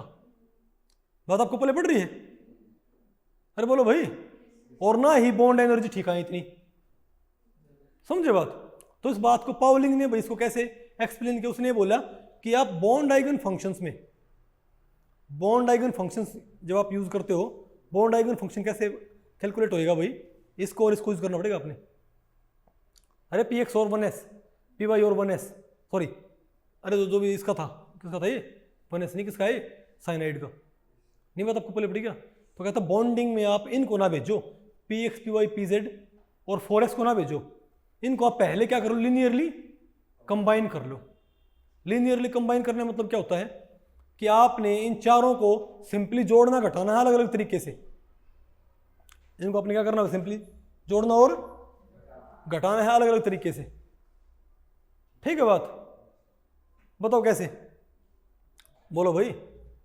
तो अगर मैं बताओ क्या करूंगा, अगर मैं बोलूं साई 1, मैं क्या बोलूं साई 1, बताओ क्या हो जाएगा, बोलो भाई 2p, अरे सॉरी 2s, क्या है भाई मेरे पास ये, अरे मेरे पास इनको मैं क्या बोलता हूं, s px py pz नहीं है, तो मैं क्या बोलूंगा c1 px plus c2 py plus c3 pz, और भाई सॉरी प्लस, अरे क्या बकवास कर दी भाई,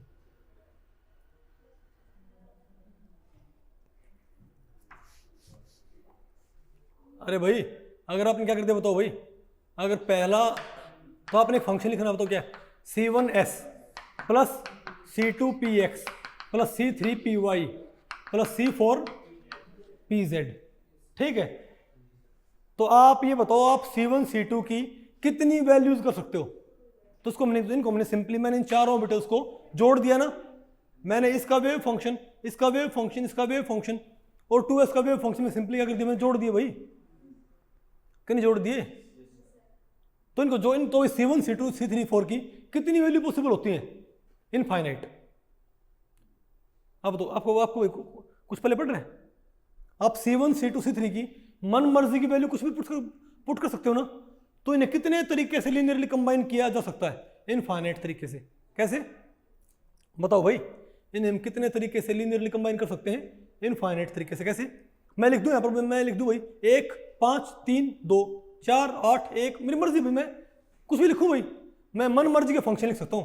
मैं लिख सकता हूं psi 1 is equal to, psi 1 कैसे बना दूं मैं, 2 1 3 8 3 4 2 5 1/2 2/3 -1/8 0, मेरी मर्जी भाई। तो मैं कितने फंक्शन लिख सकता हूं ऐसे, c1 c2 c3 c4 की वैल्यू बदल बदल के, इनफाइनाइट भाई। लेकिन ऐसे फंक्शन, कैसे फंक्शन भाई, जिनमें इनका स्क्वायर तो क्या है, इनके स्क्वायर का सम तो क्या है 1, समझे बात, और एक फंक्शन दूसरे क्या हो ऑर्थोगोनल, वो सिर्फ 4 ही लिखे जाएंगे। कितने? फॉर एग्जांपल अगर मैं एस पी एवरेशन बोलूं, क्या बोलूं भाई, एक एस हो, एक क्या हमारे पास पी एक्स, एक हमारे पास है, एक हमारे पास क्या भाई पी एक्स है। अगर मैंने क्या करना, इनका क्या करना मैंने हाइब्रिडाइजेशन, समझे बात। तो बताओ कितने फंक्शन लिख सकता हूं, तो साई क्या होगा C1 φ1 plus C2 sorry C1S, अरे भैया बताओ C1S प्लस C2 PZ, ये हो ना मेरे पास, इजंट इट। तो C1 C2 की आप कितनी वैल्यू लिख सकते हो, बहुत सारी ना, और आप कितने ही फंक्शन बना सकते हो, इजंट इट। लेकिन C1 C2 की वो वैल्यू जिन पे स्क्वायर का सम तो 1 बने, समझे मेरी बात। अरे बोलो भाई, चलो इनको मैं बल्कि भाई इनको मैं A1 B1 बोल देता हूं पहले फंक्शन की, A1 और A1 B1, ओके। यानी कि A1 B1 का स्क्वायर तो क्या होना चाहिए 1, ठीक है, और एक मतलब हर फंक्शन क्या हो नॉर्मलाइज्ड, और दूसरे फंक्शन क्या हो ऑर्थोगोनल। ऐसे सिर्फ 2 ही बनेंगे। कैसे? मैं एक तो लिखूं मैं A1, एक लिखूं ψ2, तो A1 मैंने क्या लिख दिया 1/√2 क्या, और B2 में क्या लिखूं प्लस 1/√2, और है क्या लिखूं 1/√2 S माइनस 1/√2 PZ। मैंने A और B की वैल्यू क्या, मैंने भाई एक बारी मैंने A और B की वैल्यू क्या लिख ली 1/√2 1/√2 दोनों प्लस के, एक बारी मैंने क्या यूज कर ली 1/√2 माइनस 1/√2, नहीं समझे बात। और कोई आपने वैल्यू यूज की ना, आपको मैंने ये वैल्यू क्यों यूज की है, क्योंकि 1/√2 का और 1/√2 का स्क्वायर करियो, 1/√2 स्क्वायर 1/√2 स्क्वायर दोनों जोड़ियो भाई, यानी ये फंक्शन भी क्या नॉर्मलाइज्ड, कैसे भाई 1/√2 का स्क्वायर प्लस 1/√2 का स्क्वायर कितना आ गया 1 आ गया ना, और ये देखियो 1/√2 का स्क्वायर और फिर क्या होगा भाई माइनस 1/2, फिर क्या 1 आएगा ना। इन दोनों फंक्शन आपस में क्या है ऑर्थोगोनल, और सॉरी दोनों फंक्शंस के आपस में, दोनों फंक्शन के नॉर्मलाइज्ड है ना, और आपस में ऑर्थोगोनल है। कैसे? आप इस फंक्शन के कोफिशिएंट को इससे मल्टीप्लाई करो, 1/√2 इंटू 1/√2 क्या होगा 1/2, 1/√2 इंटू माइनस 1/√2 करियो माइनस 1/2, दोनों जोड़ियो भाई। मतलब मैं ये कह रहा हूं अगर मैं 2 फंक्शन लिखता हूं, अरे भाई अगर मैं 2 फंक्शन लिखता हूं तो ऑर्थोगोनल और नॉर्मलाइज्ड फंक्शन, म्यूचुअली ऑर्थोगोनल और नॉर्मलाइज्ड कॉम्बिनेशन सिर्फ कितने होते हैं, जितने फंक्शन मिले हैं, जितने फंक्शंस को आपने क्या किया लीनियरली कंबाइन किया है ना, उतने ही क्या होंगे आपके पास mutually orthogonal and normalised functions. जैसे आप बताओ यहां पर आपने कितने फंक्शन मिलाए थे, एक एस और एक पीजेड, भैया आपने यहां पर कितने फंक्शंस मिलाए थे, एक एस और एक पीजेड मिला है ना, तो यहां पर कितने फंक्शंस बनेंगे 2 ही बनेंगे भाई। फंक्शन तो आप कितने बना लो एस और पीजेड कोफिशिएंट बदल बदल के, लेकिन ऐसे कोफिशिएंट्स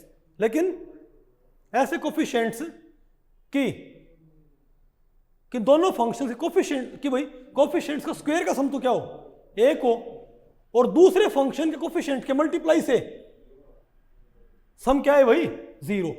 मतलब ψ1 क्या है, अगर A1 φ1 प्लस B1 φ1 क्या है A1 φ1 प्लस B1 φ1, और ψ2 बताओ क्या है A2 φ2 प्लस B2 φ2, तो क्या होना चाहिए A1 square plus B1 square तो क्या होना चाहिए 1, A2 स्क्वायर B2 स्क्वायर क्या होना चाहिए 1, और A1 A2 plus B1 B2 क्या होना चाहिए 0। बात आपको पहले पड़ी। इस कंडीशन को फुलफिल करने वाले सिर्फ क्या होंगे, जितने फंक्शन आप मिलाते हो ना उतने ही फंक्शन बनेंगे, नहीं समझे बात। जैसे यहां पर आप देखो भाई, आप यहां पर था, आप बताओ यहां पर मैंने कितने फंक्शंस मिलाए हैं, एक एस और 3 p। तो लीनियर कॉम्बिनेशन तो मैं कितने कितने लिख दूं भाई, लेकिन नॉर्मलाइज्ड और ऑर्थोगोनल कॉम्बिनेशन सिर्फ मैं कितने लिख सकता हूं? 4। कितने भाई? 4। समझे बात? तो इनको 4 को नहीं, बात आपको पहले पढ़ी ना भाई बिल्कुल भी। अरे बोलो भाई, तुम इस 1s और 3p अगर मैंने 4 फंक्शन मिलाए हैं, लीनियरली कंबाइन किए, मैंने 4 के नए क्या बना लिए? मैंने 4 फंक्शंस मिला के 4 नए क्या बना लिए? फंक्शंस। तो मेरे पास 4 ही क्या आएंगे? ऑर्थोगोनल और नॉर्मलाइज्ड फंक्शन मेरे पास क्या आएंगे? 4 ही आएंगे। समझ गए बात? कितने? psi1, psi2, psi3 and psi4। अरे भाई psi1, psi2, psi3 and psi4। पहला बताओ कौन सा होगा? पहला होगा a1s plus b1px plus b2py plus b3pz। अगला क्या होगा बताओ भाई? a2 sorry a1 b1 c1 sorry c1 और ये क्या है? d1। अरे भाई a1s b1px c1 py d1 pz। और फिर क्या होगा? a2s plus b2 px plus c2 py plus d2 pz। यहां पर क्या आएगा? a3s plus b3 px। नहीं, मैं तो आपको पहले पढ़ी। अब इनका मल्टीप्लाई तो क्या है?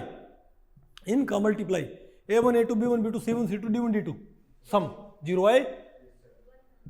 और भाई a1 square b1 square c1 square d1 square का सम क्या है? 1 आए हमेशा। ऐसे सिर्फ 4 ही फंक्शन बनेंगे। तो जब मैं psi1 को प्लॉट करता हूं ना, जब मैं psi1 को क्या करता हूं भाई? प्लॉट करता हूं। तो बात आपको पहले पढ़ी। यानी कि मैंने अगर मैंने 2s 2px 2py 2pz को मैं सिंपली कहां भेज दिया? बॉन्डिंग में। तो ज्योमेट्री कैसी आती है? अजीबोगरीब। अरे 3 बॉन्ड 90 पे 135 पे, है ना? और बॉन्ड एनर्जी ठीक नहीं आती। तो ये जो सेकंड लास्ट पॉसिबिलिटी क्या बोलता है कि बॉन्ड एनर्जी और ज्योमेट्री रिफाइन कर सकते हैं हम, अगर हम बॉन्डिंग में इनको ऐसे कैसे ना भेजें। किसको? 2s सॉरी कौन सा है? 4s और 4px 4py 4pz। आप 4s 4px 4py 4pz इनको लीनियरली क्या कर लो? पहले कंबाइन कर लो और 4 नए क्या बना लो? Mathematical expression psi1 psi2 psi3 psi4। नहीं समझे बात हुई? और जब psi1 मैंने प्लॉट किया ना, अब ये क्या था? 4s क्या था? स्फेरिकल। लेकिन psi1 पता कैसा आया? psi1 का ग्राफ ऐसा आया। इसका ग्राफ कैसा? psi2 का। psi2 का ग्राफ कैसा आया? ऐसा आया। psi3 का ग्राफ कैसा आया? ऐसा। psi4 का ग्राफ कैसा आया? ऐसा। बात आपको पहले पड़ी भाई? तो ज्योमेट्री एक्सप्लेन नहीं होगी? कैसे भाई? अब ये क्योंकि 4s 4px 4py 4pz वो तो आपस में क्या थे? वो तो ये 3 तो 90 पे थे, एक स्फेरिकल था ये। लेकिन ये अपने आप आए ही कितने पे हैं? 109 डिग्री 28 मिनट पे भाई। NiCO4 में बॉन्ड एंगल 90 नहीं होते कभी, क्या होते? 109 डिग्री 28 मिनट। यानी कि अगर मैं बॉन्डिंग में इनको ऐसे कैसे ना भेज के इनको लीनियरली कंबाइन करके 4 नए मैथमेटिकल एक्सप्रेशन तैयार कर लूं, जो क्या है? नॉर्मलाइज्ड भी है और आपस में क्या है? ऑर्थोगोनल। जो मैंने उनको प्लॉट किया है तो उनका प्लॉट ही कैसा आया? 109 डिग्री 28 मिनट पे। अब जब कौन आएंगे? इनको बोलते हैं हाइब्रिड ऑर्बिटल्स। अब जब कौन आएंगे? कार्बोनाइल। तो वो ओवरलैप भी कहां करेंगे? यहां पर, यहां पर, यहां पर और यहां पर। तो बॉन्ड भी कहां बनेंगे बताओ भाई? 109 डिग्री 28 मिनट पे। नहीं बात आपको पहले पड़ी? तो ये सेकंड लास्ट पोस्टुलेट क्या बोलता है कि ज्योमेट्री रिफाइन कर सकते हैं हम, अगर हम बॉन्ड आइगन फंक्शंस के कैलकुलेशन में हम इसके सिंपल एटॉमिक ऑर्बिटल यूज ना करके, सेंट्रल एटम के बॉन्ड आइगन फंक्शंस के कैलकुलेशंस में हम सिंपल आइगन फंक्शन ना भेज के हम क्या भेज दें? Linearly combined hybrid orbitals. नहीं बात आपको पहले पड़ी भाई? और सिर्फ इससे ये ज्योमेट्री क्या नहीं होगी? ज्योमेट्री ही रिफाइन ना हो इससे टेट्राकार्बोनाइल निकल की, और इससे क्या रिफाइन होगी बताओ? एनर्जी। क्योंकि जब आप बॉन्ड आइगन फंक्शन, पहले तो आप बॉन्ड आइगन फंक्शन में किसका ओवरलैप चेक कर रहे थे? कार्बोनाइल के लिगेंड, कार्बोनाइल के ऑर्बिटल का किससे? एस से। अब आप किससे कर रहे हो? कार्बोनाइल के ऑर्बिटल का psi1 से। नहीं समझे बात? तो जो ओवरऑल फंक्शन आएगा ना आपके पास पूरे मॉलिक्यूल का, उसने एनर्जी भी क्या दी, more accurate bond energies, more accurate bond lengths. बात आपको पहले पड़ी हुई है, नहीं आपको सुना है ये? अरे बोलो भाई। तो यहाँ पर ये ज़्यादा मैथमेटिकल है, ये भाई आपका क्वांटम आपको पढ़ाया जाएगा, ठीक है, केमिकल बॉन्डिंग के अंदर। तो यहाँ पर देखा भाई, यहाँ पर देखा कि किस किस तरह के ऑर्बिटल मिलने से कैसे कैसे वेव्स बनती है। बताओ भाई, अगर आपने एक s और एक pz आपने मिला दिया तो ऐसे दो वेव्स बनेंगे जो क्या होंगे एक दूसरे से 180 पे। अगर आपने एक s sp2 तो क्या होगा ट्राइगोनल। sp3 क्या आएगा हमारे पास, सॉरी sp3 कहाँ गया, ये रहा। अरे भाई कितने पे ये, कितने पे ये, वेरी गुड, sp3d। और d कौन सा, तो बताओ भाई, मुझे ऑर्बिटल्स का ट्राइगोनल बाई पिरामिडल फ्रेम चाहिए। मुझे सेंट्रल एटम के ऑर्बिटल्स का कैसा फ्रेम चाहिए, मैं चाहता हूं कि सेंट्रल एटम के ऑर्बिटल्स ओवरलैप करने के लिए जो अवेलेबल है वो कहां पर हो, ट्राइगोनल बाई पिरामिडल फैशन में। तो मुझे कौन से ऑर्बिटल्स मिक्स करने पड़ेंगे बताओ, एक s 3p और d, और कौन सा d बताइयो, बोलो भाई कौन सा d।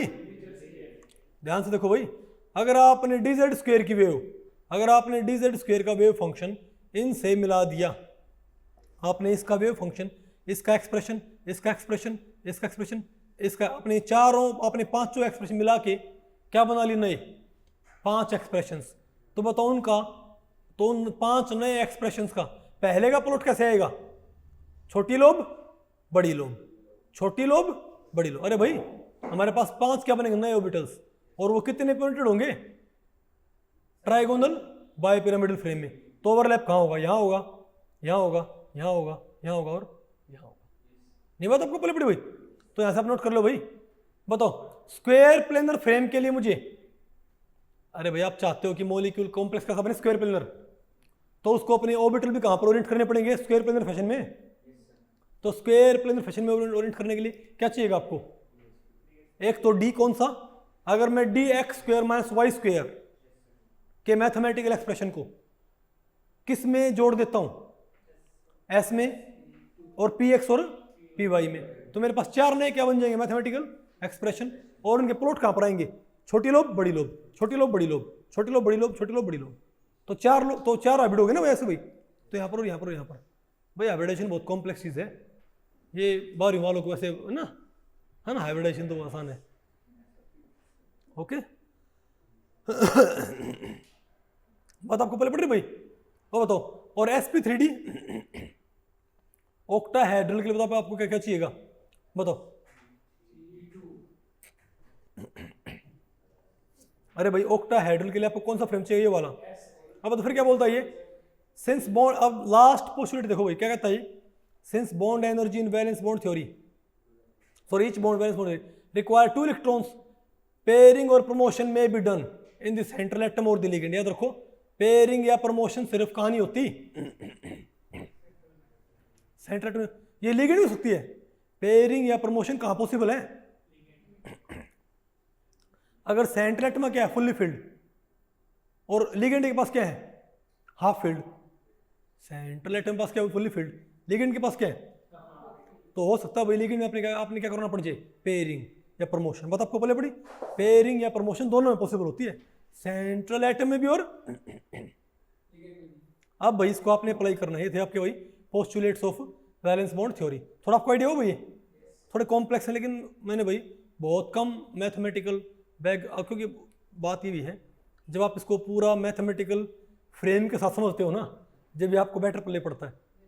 लेकिन यहाँ पर थोड़ा आपको आइडिया हो भाई, हल्का फुल्का आपको आइडिया हो गया होगा, या आपको केमिकल बॉन्डिंग पढ़ाते हैं, केमिकल बॉन्डिंग में। ओके अब बताओ भाई, अब हम क्या पढ़ेंगे, valence bond theory, structure bonding, valence bond theory, treatment of octahedral complexes. क्या भाई, ऑक्टाहेड्रल कॉम्प्लेक्सेस के लिए वैलेंस बॉन्ड ट्रीटमेंट।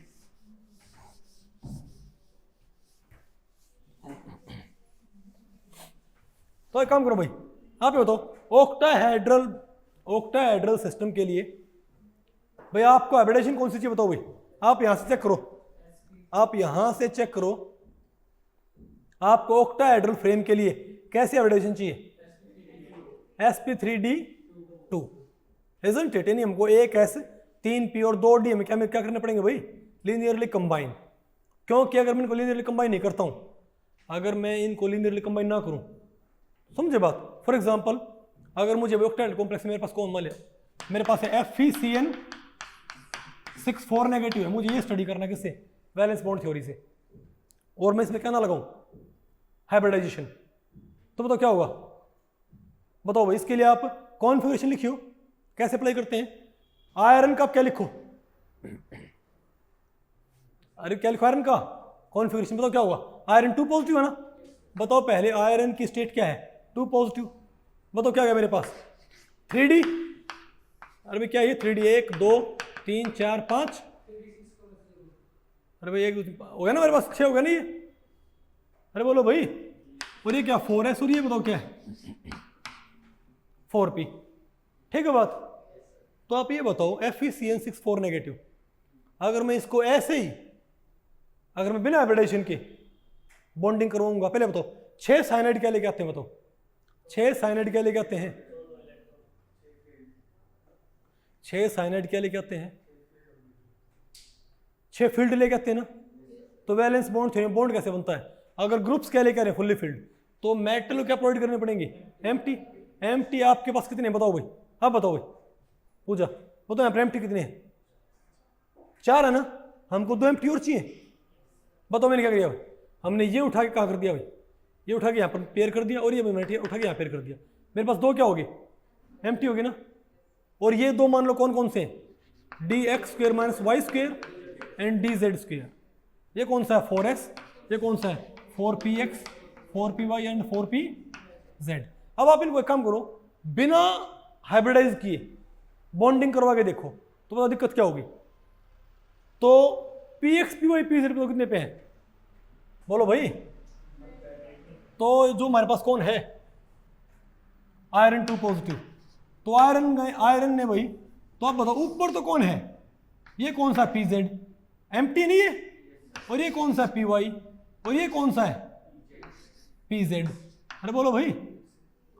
तो आप बताओ भाई, एक साइनाइड कहाँ जुड़ गया, यहाँ एक साइनाइड, यहाँ और एक साइनाइड यहाँ जुड़ गया, तो 3 साइनाइड कितने पे आ गए, 90 पे आ गए, 90 90 और 90, वेरी गुड। ठीक है, अब ये मैंने क्या मानना है, मैंने क्या मानना है वाई। अब देखो भाई, क्योंकि ये लोब से कौन जुड़ गया है, साइनाइड, तो ये लोब कम नहीं कर सकती भाई। मैं सोची और साइनाइड आगे इससे जुड़ जाएगा। अगर किसी ऑर्बिटल की एक लोब भी क्या होगी, एंगेज होगी ना, तो पूरा ऑर्बिटल क्या हो गया, एंगेज हो गया वैलेंस बॉन्ड थ्योरी में। अब उसकी दूसरी लोब काम की नहीं है, तो 3 बॉन्ड तो बन गए। तो 3 साइनाइड कैसे जुड़े बताओ भाई, 3 साइनाइड। एक काम करो भाई, px py और pz ऊपर जुड़ गया एक साइनाइड, एक यहाँ और एक यहाँ जुड़ गया, isn't it? अब ये बताओ कौन सा ऑर्बिटल, ये वाला dx² - y²। तो इसके अलोंग तो py की ये लोब तो किससे जुड़ रही है, py की ये लोब तो, अरे भाई py में ये लोब किससे जुड़ रही है, एक साइनाइड से। लेकिन क्या 4 लोब जो हैं xy के अलोंग, उसमें से y के अलोंग ये वाली लोब किसकी, dx² - y² की, ये ओवरलैप नहीं कर जाएगी वो एक साइनाइड से। अरे भैया बताओ x और y के अलोंग किस किस की लोब है, बताओ x और y के अलोंग किसकी लोब है भाई, एक तो है px की, एक है py की, और एक है dx² - y² की, 4 लोब। समझ गए बात। तो px की इस लोब से कौन जुड़ गया, एक साइनाइड, py की इस लोब से कौन जुड़ गया, अब px py तो क्या हो गया एंगेज। लेकिन dx² - y² की 4 लोब नहीं क्या, बोलो भाई। तो ये लोब और ये लोब किसकी, dx² - y² की, स्टीरिक एंट्रेंस से भी क्या फ्री है। तो मान ली यहां पर कौन आगे जुड़ गया अब, अरे भाई y एक्सिस के अलोंग इस साइड तो कौन जुड़ गया, py से साइनाइड, y एक्सिस के अलोंग इस लोब से कौन जुड़ गया, एक साइनाइड, y एक्सिस के अलोंग इस लोब से कौन जुड़ गया, y एक्सिस के अलोंग इस लोब से कौन जुड़ गया, py की ये लोब तो कहां इस्तेमाल होगी, एक साइनाइड से। और dx² - y² की ये एक लोब 4 में से कहां इस्तेमाल होगी, दूसरे साइनाइड से जुड़ने के लिए। तो y के अलोंग दोनों बॉन्ड क्या हो गए, बन गए ना। लेकिन देखो एक साइनाइड ने बॉन्ड किससे बनाया है, py से, दूसरे साइनाइड ने बॉन्ड किससे बनाया है, तो क्या भाई दोनों की बॉन्ड एनर्जी क्या होगी? अलग अलग होगी। दोनों की बॉन्ड लेंथ क्या होगी? अलग अलग। तो वाई के अलॉन्ग दो बॉन्ड बन गए लेकिन अलग अलग लेंथ के, इजंट इट? अब आप देखो भाई एक्स के अलॉन्ग, अब बताओ ये क्या है? बोलो भाई पी एक्स की ये लोब किससे जुड़ गई? एक साइनाइड से। अब यहां पर कौन है? एस ऑर्बिटल, वो तो सर्कल होता है। अब यहां से कौन आगे जुड़ गया? एस से भाई एक और साइनाइड। तो एक्स के अलॉन्ग एक बॉन्ड तो किससे बना हुआ है? पी एक्स से। एक्स के अलॉन्ग दूसरा बॉन्ड किससे बना हुआ है? 4s से। ये भी क्या होंगे? अलग अलग बॉन्ड लेंथ के। बोलो भाई अब z के अलॉन्ग किसकी लोब है? पी जेड की और डी जेड स्क्वेयर की। तो पी जेड की तो ऊपरली लोब और डी जेड स्क्वेयर की निचली लोब, दो साइड जुड़ गए, तो दोनों बॉन्ड के अलग लेंथ के। तो 6 तो बॉन्ड बन गए, 6 बॉन्ड बनते हुए, लेकिन क्या होंगे भाई? एक्स के दोनों बॉन्ड के होंगे अलग लेंथ के, वाई के अलग के, और जेड के अलग लेंथ की, इजंट इट? बोलो भाई तो बेटर क्या हो? लेकिन अगर मैं क्या करता हूं, अगर मैं इसको इसको इसको इसको इसको इसको मैं इन चारों मैथमेटिकल एक्सप्रेशंस को, इन चारों वेव्स को मैं क्या कर दूं? लीनियरली कंबाइन करके चार नहीं क्या बना लूं? वेव्स। अरे भाई मैं इन चारों वेव्स को क्या करके लीनियरली कंबाइन करके चार नहीं क्या बना लूं? वेव्स। तो पता है एक वेव कैसी आएगी? एक वेव आएगी ऐसी, स्मॉलर लोब बिगर लोब, स्मॉलर लोब बिगर लोब। बोलो भाई स्मॉलर लोब बिगर लोब। अरे भाई क्या होगा बताओ?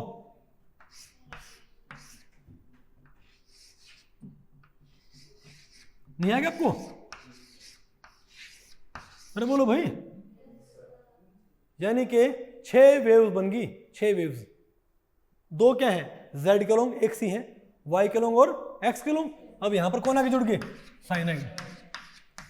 6 की 6 एम्प्टी बात आपको पहले पड़ी। तो यहाँ पर कौन सी अपडेशन है हमारे पास? तो भाई जिसने ज्योमेट्री एक्सप्लेन की कि नहीं की? क्या ज्योमेट्री एक्सप्लेन हुई कि नहीं हुई? बताओ भाई। यानी कि मैंने क्या किया है? मैंने भाई यानी कि जब इसको कौन अप्रोच करते हैं? 6 साइनाइड अप्रोच करते हैं ना, तो पहले तो क्या होती है? पेयरिंग होती है। 4s से कहाँ जाएंगे? अरे बोलो भाई, नहीं सॉरी, ये दो थे, ये कहाँ पर? ये खाली हो गए। फिर क्या होगा? ऑक्टाहेड्रल फ्रेम चाहिए हमको। एक्सपेरिमेंटल ज्योमेट्री क्या होती है? ऑक्टाहेड्रल। तो हमको ऑर्बिटल्स का फ्रेम भी कैसा चाहिएगा? ऑक्टाहेड्रल। तो ऑक्टाहेड्रल फ्रेम के लिए कौन सी अपडेशन होती है? बताओ भाई, देखो बताओ ऑक्टाहेड्रल फ्रेम के लिए क्या मिलाना पड़ता है? मिल गया फ्रेम ऑक्टाहेड्रल। ऑक्टाहेड्रल फ्रेम बनते क्या होगा बताओ भाई? अरे बोलो भाई, देखो एक s 3p और 2d मिला दिए, बन गया ना फ्रेम ये। अब यहाँ साइनाइड, यहाँ साइनाइड, यहाँ साइनाइड, यहाँ साइनाइड, यहाँ साइनाइड और यहाँ साइनाइड, बन गया ना भाई ये। अब बताओ फिर क्या है? Valence bond treatment of tetrahedral complexes. अब बताओ टेट्राहेड्रल कॉम्प्लेक्सेस के लिए बताओ क्या किया जाए? अब आप इसको ऐसे देखो, अब मैं ही बताऊंगा आपको भाई। बताओ टेट्राहेड्रल कॉम्प्लेक्स के लिए मुझे ऑर्बिटल्स का फ्रेम भी कैसा चाहिएगा? टेट्राहेड्रल कॉम्प्लेक्सेस के लिए मुझे भाई ऑर्बिटल्स का फ्रेम भी कैसा चाहिए? टेट्राहेड्रल। मतलब मेरे पास एम्प्टी ऑर्बिटल हो और कहाँ ओरिएंटेड हो? टेट्राहेड्रल फ्रेम में, ताकि लिगेंड्स आके उनमें आराम से ओवरलैप कर जाए, इजंट इट? बताओ क्या करोगे? आप क्या कहोगे? आप ये नहीं कहोगे कि टेट्राहेड्रल फ्रेम के लिए मुझे क्या चाहिए? एक s और px py और pz। क्योंकि अगर मैं एक s और 3 p ऑर्बिटल मिला के 4 नए क्या बनाता हूं ऑर्बिटल, तो अपने आप कितने पे होते हैं वो? 109 डिग्री 28 मिनट पे। या sd3 dxy dyz और dzx। याद रखियो भाई, अगर आपने एक s और 3 p मिलाए तब भी फ्रेम कैसा बनता ऑर्बिटल का? ये अरे भाई ये स्फेरिकल वेव और ये 3 डंबल वेव मिलाने पर 4 नई वेव्स बनती है। बताओ कैसी? अरे बोलो भाई, 4 नई वैसे बनती है। बताओ आपको पहले पड़ गई। सिमिलरली एक एस वेव और 3 डी वेव्स तब भी ऐसी बनती है। बताओ आपको पहले पड़ गई। तो बताओ टेट्राहेड्रल फ्रेम के लिए कैसा फ्रेम चाहिएगा मुझको? टेट्राहेड्रल फ्रेम के लिए मुझे भी कैसा फ्रेम? सॉरी, मुझे ऑर्बिटल का फ्रेम भी क्या चाहिएगा? टेट्राहेड्रल चाहिएगा भाई।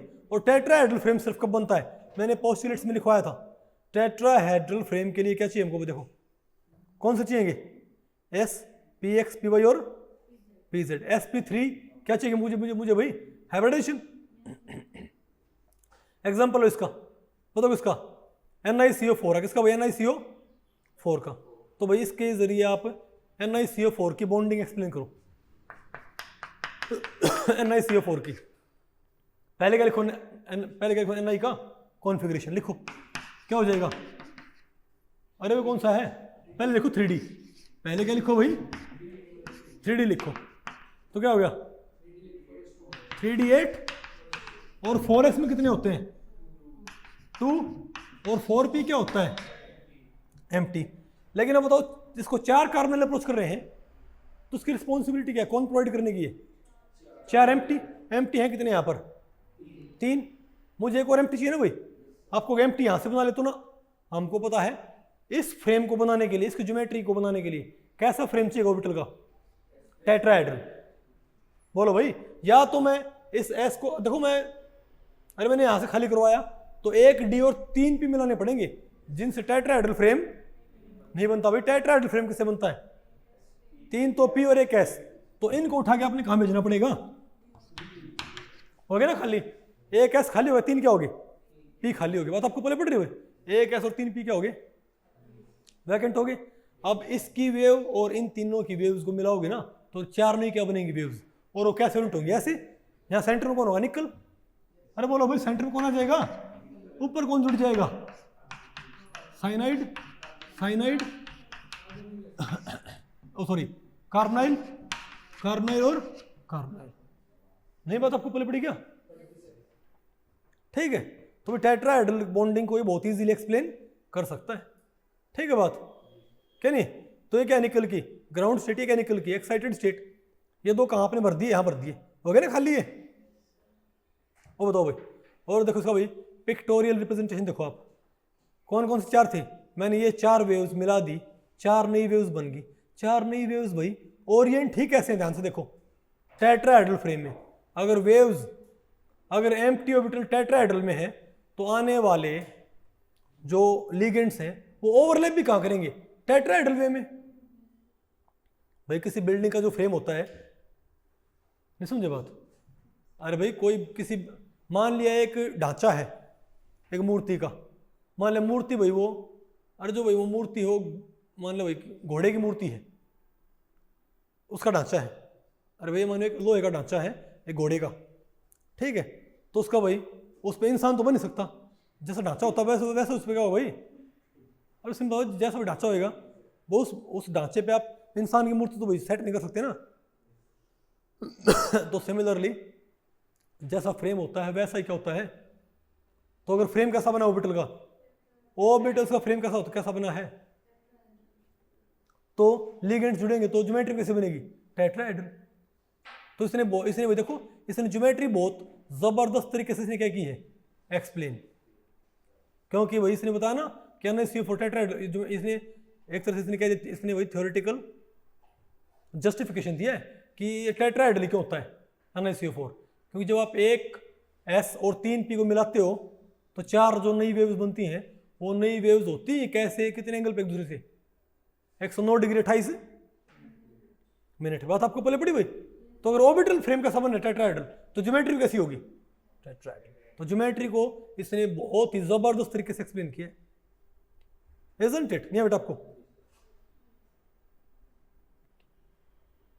और बताओ भाई, valence bond treatment of square planar complex. बताओ भाई स्क्वायर प्लेनर कॉम्प्लेक्सेस के लिए, पहले बताओ भाई स्क्वायर प्लेनर कॉम्प्लेक्सेस के लिए अगर किसी कॉम्प्लेक्स की ज्योमेट्री क्या स्क्वायर प्लेनर, तो हमको ऑर्बिटल्स का फ्रेम भी क्या चाहिएगा? कोई आपको ये बोले क्या आपने भाई एक क्या बोलते हैं, आपको को ये बोले भाई कि आपने एक बेंच बनानी है, बेंच, ठीक है? तो भाई हम बेंच बनाएंगे तो हम बेंच का तो फ्रेम बनाएंगे, हम कुर्सी का फ्रेम तो नहीं बनाएंगे ना। बात आपको पहले पड़ रही है भाई? तो सिंपल बात है, अगर मान लिया हमको पता भाई कह रहा है कि स्क्वायर प्लेनर कॉम्प्लेक्सेस की ज्योमेट्री को एक्सप्लेन करो, स्क्वायर प्लेनर कॉम्प्लेक्सेस को एक्सप्लेन करो, तो स्क्वायर प्लेनर कॉम्प्लेक्सेस के लिए हमको फ्रेम भी कैसा चाहिएगा? स्क्वायर प्लेनर ऑर्बिटल्स का। और स्क्वायर प्लेनर फ्रेम कब आता है? जब मैं किसको, स्क्वायर प्लेनर ऑर्बिटल्स का स्क्वायर प्लेनर फ्रेम कब आएगा? जब मैं एक तो dx square minus Y square, S P X और पी वाई। तो आप ये बताओ भाई कि हमको स्क्वायर प्लेनर फ्रेम के लिए क्या चाहिएगा, हमको चाहिए ना भाई। तो पहले आप क्या लिखो, निकल का कॉन्फ़िगरेशन। बताओ क्या है मेरे पास, ये आ गया ना भाई निकल का भाई कॉन्फ़िगरेशन। यहाँ पर 4s क्या है, एम्प्टी, और 4s 4p क्या है भाई, तीनों एम्प्टी है। लेकिन हमें कौन सा एम्प्टी चाहिए, डी एक्स स्क्वायर और माइनस वाई स्क्वायर। तो बताओ वो हम कैसे एम्प्टी करें, इसको उठा के आप कहाँ पेयर कर दो भाई यहाँ पर। अरे बोलो भाई तो मेरे पास क्या आ गया, 1 2 3, मतलब D X square minus Y square empty हो गया। 4s भी क्या हो गया एम्प्टी, और 4s और 4px और 4py दोनों क्या एम्प्टी हैं। अरे बोलो भाई फिर क्या करो, अपन को लीनियरली कंबाइन करियो, 4s 4px 4py और dx square minus Y square. तो ऑर्बिटल्स का फ्रेम क्या बनेगा, बोलो भाई। तो भाई अगर ऑर्बिटल्स क्या हो गया भाई, अगर हाइब्रिड ऑर्बिटल्स क्या है 90 पे है आपस में एक दूसरे से, बोलो भाई, तो जब CN आएंगे वो जुड़े भी कैसे गए बताओ, 90 डिग्री पे। आ गया ना, आसान की मुश्किल ही है। अरे बोलो भाई ठीक है। अब बताओ भाई, अब क्या है इसकी applications of valence bond theory of coordination compounds. तो बताओ भाई इसकी एप्लीकेशन क्या है भाई, इसकी सबसे अच्छी एप्लीकेशन क्या है, इसने ज्योमेट्री को इतना बेहतरीन तरीके से इसने एक्सप्लेन किया भाई, समझे बात। इसने बता दिया कि फला कॉम्प्लेक्स ऐसा क्यों होता है, इसने बता दिया भाई FeCN6। देखो पहले आइसोमेरिज्म से पता किया था कि FeCN6 क्या होता है, ऑक्टाहेड्रल। इसने क्या बताया कि FeCN6 ऑक्टाहेड्रल क्यों होएगा, क्यों होएगा भाई, क्योंकि यहां पर भाई FeCN6 में 1s 3p और 2d जब हम क्या करते हैं लीनियरली कंबाइन और 4 नई वेव्स बनाते हैं, तो वो वेव्स वो ऑर्बिटल्स ओरिएंटेड ही कितने पे हैं, ऑक्टाहेड्रल फ्रेम में। तो फ्रेम क्या बन गया ऑक्टाहेड्रल, तो लिगेंड्स आके जुड़े भी कैसे गए ऑक्टाहेड्रल में भाई। टेबल के फ्रेम से टेबल बनती है, नहीं तो कुर्सी के फ्रेम से कुर्सी बनती है, खाट चारपाई के फ्रेम से भाई चारपाई बनती है, इजंट इट। तो ऑक्टाहेड्रल के फ्रेम से ज्योमेट्री भी क्या बनेगी, ऑक्टाहेड्रल। समझ गए बात भाई। तो इसकी सबसे बड़ी खासियत क्या थी, इसने क्या बताया, theoretical justification for the geometry. और इसने क्या बताया बताओ भाई, ड्राइविंग फोर्स। अब क्योंकि भाई यहाँ पर बॉन्ड्स बनते हैं, यहाँ पर क्या बनते हैं, बॉन्ड्स बनते हैं, तो बॉन्ड से एनर्जी क्या होती है, अरे भाई बॉन्ड्स में क्या होता है कि एनर्जी मिनिमम नहीं आता क्या, एक पर्टिकुलर डिस्टेंस पे एनर्जी क्या होती है सिस्टम की घट जाती ना। तो इसने क्या बताया कि बॉन्ड के बनने के पीछे वजह क्या है, कॉम्प्लेक्स बनने के पीछे वजह क्या है, ड्राइविंग फोर्स क्या है, स्टेबिलिटी। क्या भाई, एनर्जी का रिलीज क्या है, ड्राइविंग फोर्स। ये बात आपको पहले पड़ी भाई। और बताओ, और इसने क्या बताया, और इसने भाई स्पिन ओनली मैग्नेटिक मोमेंट बताया। क्या बताया, स्पिन ओनली मैग्नेटिक मोमेंट। आप इसमें easily number of unpaired electron का कैलकुलेट कर सकते हो भाई, क्योंकि आपने क्या देखना है, क्योंकि आप इसमें आउटर या इनर बनाते हो। क्या आप इसमें क्या करते हो, आउटर या, अगर आउटर बने कॉम्प्लेक्स, कई बार हम पेयरिंग ना करें, जैसा पे देखो भाई, अरे मान लिया FeH2 से FeCN6 है, FeCN6 क्या होता है, डायमैग्नेटिक होता है। क्या होता है ये, क्यों होता है भाई, क्योंकि यहां पर D में क्या है बताओ, 1 2 3 4 5, बोलो भाई, और 6, बोलो भाई, और इसमें S क्या है, खाली, और P क्या है, खाली। तो यहाँ पर जो 6 साइनाइड है ना, ये बनता है इनर कॉम्प्लेक्स। अगर आपने 2D कौन से लिए हैं, ये वाले, इसे क्या बोलते हैं इनर कॉम्प्लेक्स। तो अगर आपने इनर कॉम्प्लेक्स बनाया तो इसके लिए आपने भाई ये यूज करने पड़ेंगे ना, तो ये पेयरिंग हो जाएगी, तो अपने आप क्या हो जाएगा, मैग्नेटिक मोमेंट 0 हो गया ना, डायमैग्नेटिक भैया। और अगर मान लिया भैया यहां पर कौन होता, वाटर होता, यहां पर कौन होता भाई, साइनाइड की वजह यहां पर कौन होता, वाटर होता, तब पता क्या बनता है, आउटर कॉम्प्लेक्स। तब क्या बनता है भाई, आउटर कॉम्प्लेक्स बनता है। और ये कहां पर आते हैं हमारे पास, ये यहीं पर रहते हैं ना। तब हमारे पास क्या होता है, 4 अनपेयर्ड इलेक्ट्रॉन, और उस टाइम पे मैग्नेटिक मोमेंट क्या था हमारे पास, बोलो भाई, √4 × 4 + 2। ये क्या होता है, मैग्नेटिक मोमेंट का formula, n × n + 2, number of unpaired electrons 4 है। अरे भाई 4 × 4 + 2 आ गया ना हमारे पास, नहीं पता आपको पहले पड़ी क्या। तो इसने मैग्नेटिक मोमेंट निकालना भी सिखाया इसने भाई हमको, ठीक है। अरे बोलो भाई, स्पिन ओनली मैग्नेटिक मोमेंट को जस्टिफाई कर सकता है। और बताओ, ये नेचर ऑफ द बॉन्ड के बारे में बताता है भाई, कि बॉन्ड कैसा होता है, कोवलेंट होता है, और इसमें आयनिक कैरेक्टर भी हो सकता है। और बताओ क्या इसने stability of different metal complexes, इसने भाई अलग अलग मेटल कॉम्प्लेक्सेस की आप क्या निकाल सकते हो, अलग अलग मेटल कॉम्प्लेक्सेस के लिए आप वेव फंक्शन निकाल के, टोटल वेव फंक्शन, और उनकी एनर्जी निकाल के उनकी आप एनर्जी का आपस में कंपेयर कर सकते हो भाई। तो आप डिफरेंट कॉम्प्लेक्सेस की रिलेटिव स्टेबिलिटी काफ़ी अच्छे तरीके से कंपेयर कर सकते हो। और बताओ, बोलो भाई, और क्या है इसने भाई, उसने अच्छा एक होता है, अभी हमने आपको पढ़ाया नहीं है, मैग्नेटिक मोमेंट में होता है एक ऑर्बिटल मैग्नेटिक मोमेंट। क्या होता है? Orbital magnetic moment. इसने ऑर्बिटल मैग्नेटिक मोमेंट को हल्का फुल्का बताया था, ज़्यादा वही डिटेल्ड नहीं, बिल्कुल हल्का फुल्का। इसने बताया था इसको क्वालिटेटिवली। कैसे? क्वांटिटेटिवली ये किसको नहीं बता पाया, ऑर्बिटल मैग्नेटिज्म को। ओके, अरे बोलो भाई, और बताओ क्या है। और इसने भाई अलग अलग कॉम्प्लेक्सेस किसने क्या बताया, बताओ भाई, ग्राउंड स्टेट एनर्जी, ये सब क्या बताओ इसकी applications of valence bond theory. अब बताओ इसकी लिमिटेशन क्या है भाई। इसने किसके बारे में नहीं बताया, स्पेक्ट्रा के बारे में इसने कुछ भी हमको नहीं बताया। और बताओ इसने भाई, और यहां से हम क्या बोलते हैं कि नंबर ऑफ अनपेयर्ड इलेक्ट्रॉन से हम क्या निकाल सकते हैं ज्योमेट्री भाई, नंबर ऑफ। अब दो ऑक्टाहेड्रल ज्योमेट्री में अलग क्या बनेंगे, अनपेयर्ड भाई। ऑक्टाहेड्रल के लिए क्या होंगे, अनपेयर्ड अलग नहीं होंगे क्या, और टेट्राहेड्रल में अनपेयर्ड क्या होंगे, अलग होंगे। अरे बोलो भाई, स्क्वायर प्लेनर में उसी मेटल आयन के टेट्राहेड्रल में अनपेयर्ड क्या होंगे, अलग, ऑक्टाहेड्रल में क्या होंगे, अलग, और स्क्वायर प्लेनर में क्या होंगे, अलग होंगे नंबर ऑफ अनपेयर्ड इलेक्ट्रॉन। यानी आप उसके एक्सपेरिमेंटल मैग्नेटिक मोमेंट से क्या कमेंट कर सकते हो, उसकी ज्योमेट्री के ऊपर।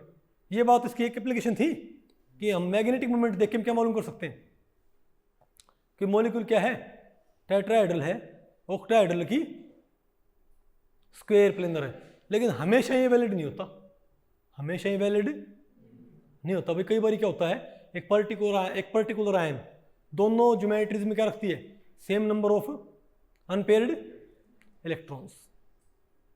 नहीं पता आपको, पहले पढ़ रही क्या, जैसे निकल 2 पॉजिटिव, क्या हमारे पास निकल 2 पॉजिटिव, निकल 2 पॉजिटिव हमको पता है भाई, अगर क्या है NiCN4 है, NiCN4 बता, NiCN4 में क्या होगा, 2 नेगेटिव में, NiCN4 में निकल का कॉन्फ़िगरेशन क्या होगा, तो इसको आपको आगे बताएंगे भाई। बस बात ये है कि जो ये है क्या बोलते हैं इसको, अरे भाई इसने एक बात बोली थी कि आप यूजुअली अनपेयर्ड इलेक्ट्रॉन काउंट करके आप क्या कमेंट कर सकते हो ज्योमेट्री के ऊपर, लेकिन हमेशा ये बात ट्रू नहीं होती भाई, समझे मेरी बात। क्योंकि नहीं बात आपको पहले पड़ रही है, बोलो भाई। कई बार क्या होता है कि एक ही, कई बार कोई आयन होती है ना, वो दोनों में क्या रखती है, same number of unpaired electron, octahedral में भी और टेट्राहेड्रल में। बात आपको पहले पड़ रही है, मतलब भाई, मतलब किन दो ज्योमेट्री में वो same number of unpaired electron रख सकती है।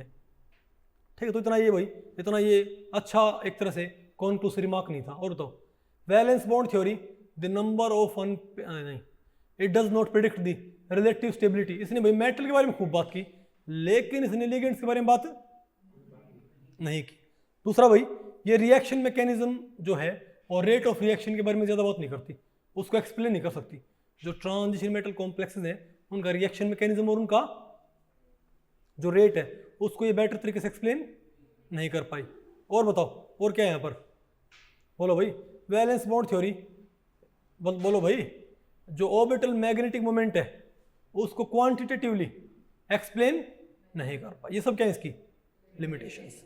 अब भैया आप इसके ऊपर कुछ क्वेश्चंस करो, बताओ क्या यहाँ पर आ जाएगा आपका क्वेश्चन। ये बताओ, NiCN4 एंड NiCl4 2 नेगेटिव क्या होंगे, डाया। ये क्वेश्चन नेट में आया पार्ट सी में 4 नंबर में, बताओ क्या है ये। बताओ NiCN4 और NiCl4 क्या होंगे आपस में, दोनों क्या होंगे, dia dia, para dia, dia para, para para. पहले तो NiCN4, NiCN4 क्या होता है, बताओ कैसे बनता है। ये क्या होता है, स्क्वायर प्लेनर। क्या होता है, स्क्वायर प्लेनर होता है भाई, सॉरी 2 नेगेटिव। तो पहले क्या लिखो, Ni का कॉन्फ़िगरेशन लिखो। क्या क्या मेरे पास 1 2 3 4 5 और भाई 6 7 और 8 आ गया मेरे पास। ये ये क्या है एम्प्टी, और ये बताओ क्या है। अब बताओ NiCN फॉर्म में क्या होगा, स्क्वायर प्लेनर है ना ये, तो क्या चाहिए हमको D2sp, हमको भी क्या रिकॉर्ड होगी, सॉरी DsP2, क्या होगी DsP2, एक S 2P, वहां से D कहां से लेना पड़ेगा, यहाँ से भाई, इसको यहाँ पर भेजना पड़ेगा ना, क्या हो गया इनर कॉम्प्लेक्स, क्या बन गया ये, कितने अनपेड बचे 0, अनपेड कितने बचे भाई 0, क्या हो गया ये डाया। ठीक है बात। NiCl4 में क्या होता है, NiCl4 में क्या होता है बताओ भाई, ये होता है टेट्राहेड्रल, क्या होता है ये टेट्राहेड्रल, के लिए आपको क्या रिक्वायर्ड है, एक S और 3P, तो पेयरिंग की यहाँ पर कोई जरूरत नहीं है ना, तो दो क्या रहेगा अनपेयर्ड, दो अनपेयर्ड रहेगा तो क्या आएगा पैरामैग्नेटिक, इजंट इट, तो डाया पैरा, नहीं आया क्या। और बताओ the d orbital required for the d orbitals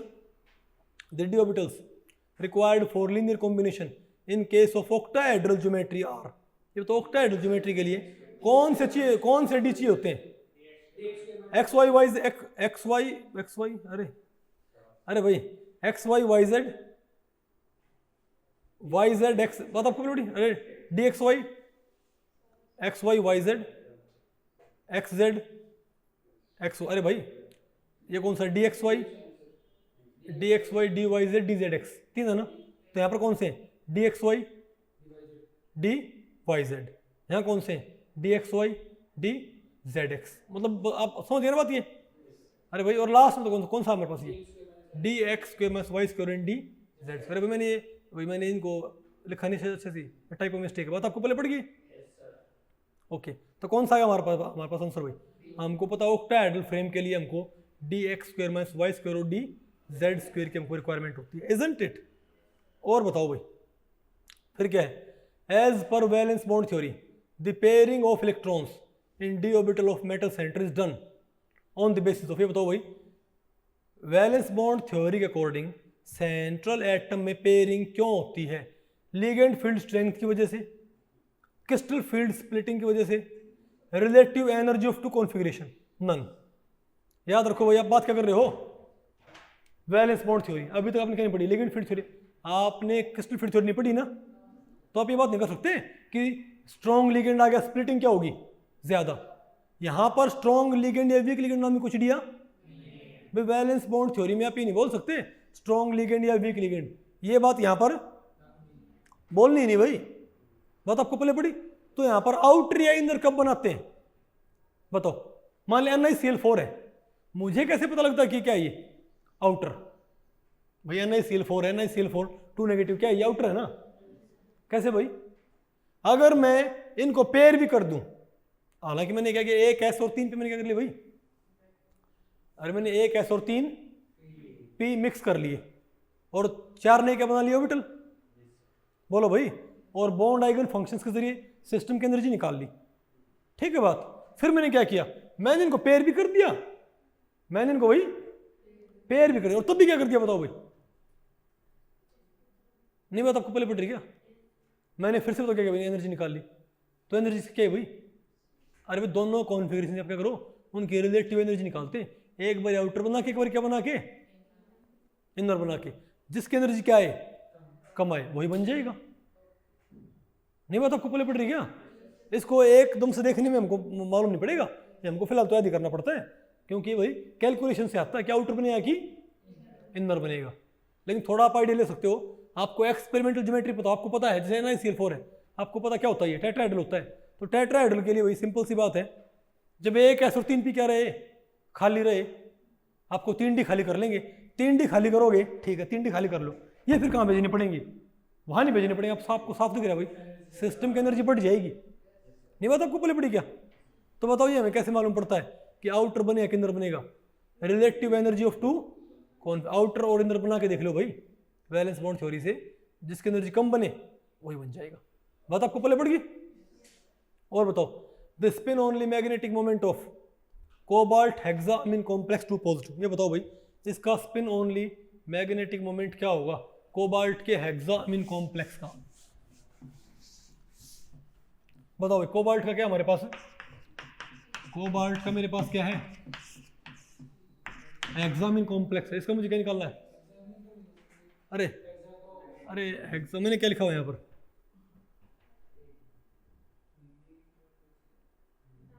हाँ फिर ठीक है, इसमें क्या है? हाँ बताओ भाई, हेक्सा एको कॉम्प्लेक्स है, बताओ इसका, ये बताओ क्या है इसका, बोलो भाई। इसमें कितने, अरे भाई इसका मैग्नेटिक मोमेंट क्या है बताओ भाई, इसका मैग्नेटिक मोमेंट क्या आएगा बताओ, क्या करोगे भाई आप इसमें, बताओ क्या बना इसका भाई? अरे भाई कोबाल्ट किसमें किसमें है, 2 पॉजिटिव में कोबाल्ट, इसमें क्या हो गया पास, ये D7 हो गया ना, क्या भाई 1 2 3 4 5, बोलो भाई 6 और 7, isn't it? बताओ मेरे पास क्या है, ये 3 अनपेयर्ड इलेक्ट्रॉन्स, isn't it? देखो मैं आपको बताऊं, कई बुक्स में इसको क्या बनाया गया है, मैं आपको बताऊं भाई, इसमें यहाँ पर पेयरिंग भी कर देते हैं क्या? अभी यहाँ पर मैंने कितने पेड़ रखे हैं, 3 पेड़ भाई, अरे बोलो भाई, रुको, अरे भाई यहाँ पर, हाँ इसको मैं आपको बताऊँ भाई, एवरनेट में रखा है क्वेश्चन ये, और इसे पता क्या बना रखा है, इनर कॉम्प्लेक्स, क्या बना रखा है, इनर कॉम्प्लेक्स, ये कोबाल्ट का वाटर भाई क्या बना रखा है ये, कई बुक्स में क्या दे रखा है इसको, आउटर, कई बुक्स में से क्या दे रखा भाई, इनर कॉम्प्लेक्स, बात आपको पहले पड़ी, तो बताओ हमने इसे क्या बना दिया बताओ, अरे भाई हमने इसको क्या बना दिया बताओ, इसमें कितने पेड़ है, अरे भाई अगर आपने क्या बनाना इसका, अगर आपने क्या बनाना इसका, इनर कॉम्प्लेक्स बनाना है, तो बताओ क्या करोगे भाई, ये उठा के आपने कहाँ रख दिया बताओ, यहाँ रख दिया, बताओ आपके पास क्या गया, बोलो भाई हमारे पास क्या गया, क्या गया हमारे पास, ये एक तो हमारे पास एक हमारे पास रह गया, अनपेड रह गया, isn't it? फिर एक बात और बोलते हैं, फिर भैया तो हमारे पास क्या एक ही क्या हुआ है, डी खाली हुआ है, हमारे पास क्या हुआ भाई, एक ही क्या हुआ है, ये डी खाली। अब कई बुक्स में क्या बोलते हैं भाई, तो ये वार जो इलेक्ट्रॉन है ना यहाँ से यहाँ पर, ये कहाँ पहुँच जाएगा, और जो आगे है ना ये तो वहाँ क्या हो जाएगा प्रमोट, और ये फिर कहाँ इस्तेमाल हो जाएगा, ऑर्बिटल हाइब्रिडाइजेशन के अंदर, समझे बात? अगर इंदर है तो मैं आपको बताऊँ भाई, डेटा आपको चेक करना पड़ेगा, मैं इसको मैं दोबारा चेक कर लूँगा कि कई बुक्स में इसे क्या लिखते हैं, इनर कॉम्प्लेक्स, कई में इसको भाई क्या लिखते हैं, आउटर कॉम्प्लेक्स। अगर ये आउटर हुआ, अगर क्या हुआ ये, मैं दोनों आपको भाई मैं दोनों बता देता हूँ, अगर ये आउटर होगा तो बताओ क्या होगा, तब तो कोई दिक्कत ही नहीं है, तो यहाँ पर रहेगा ये, बताओ क्या 4s, और ये बताओ क्या हमारे पास, बताओ, अरे भाई आउटर हुआ तो क्या होगा ये 4s, और ये क्या 4p, ठीक है, और आगे बताओ कौन सा 4d, तो बताओ भाई ऑक्टाहेड्रल फ्रेम कैसे बनेगा, 1s 3p और 2d कौन से आएंगे बताओ, आउटर वाले, 4d x square minus 4d z square, और अगर बताओ क्या हो गया भाई, अगर हमने क्या कर दिया इसको यहाँ पर पेयर कर दिया, तो एक तो बताओ, अरे भाई और ये मैंने कहाँ प्रमोट कर दिया बताओ भाई, 4d में, ये मैंने कहाँ प्रमोट कर दिया भाई 4d में, अब बताओ कौन सा हो जाएगा मेरे पास,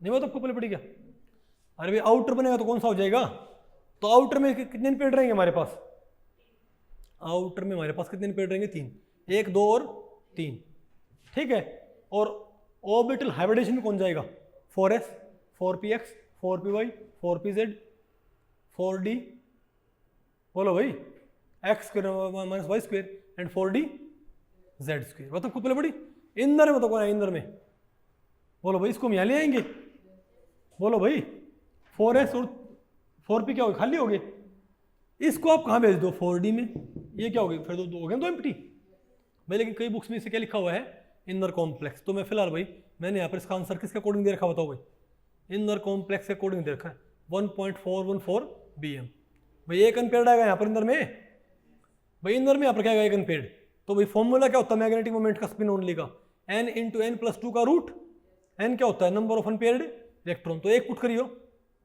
1 और 2 3, बोलो भाई रूट 3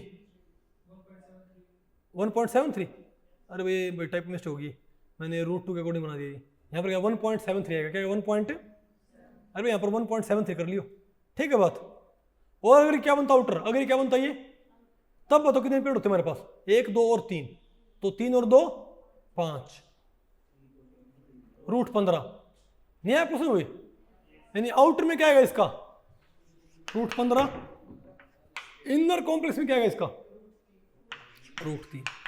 आसान है, मुश्किल ये? अरे बोलो भाई, ठीक है। तो भाई इस लेक्चर में इतना ही।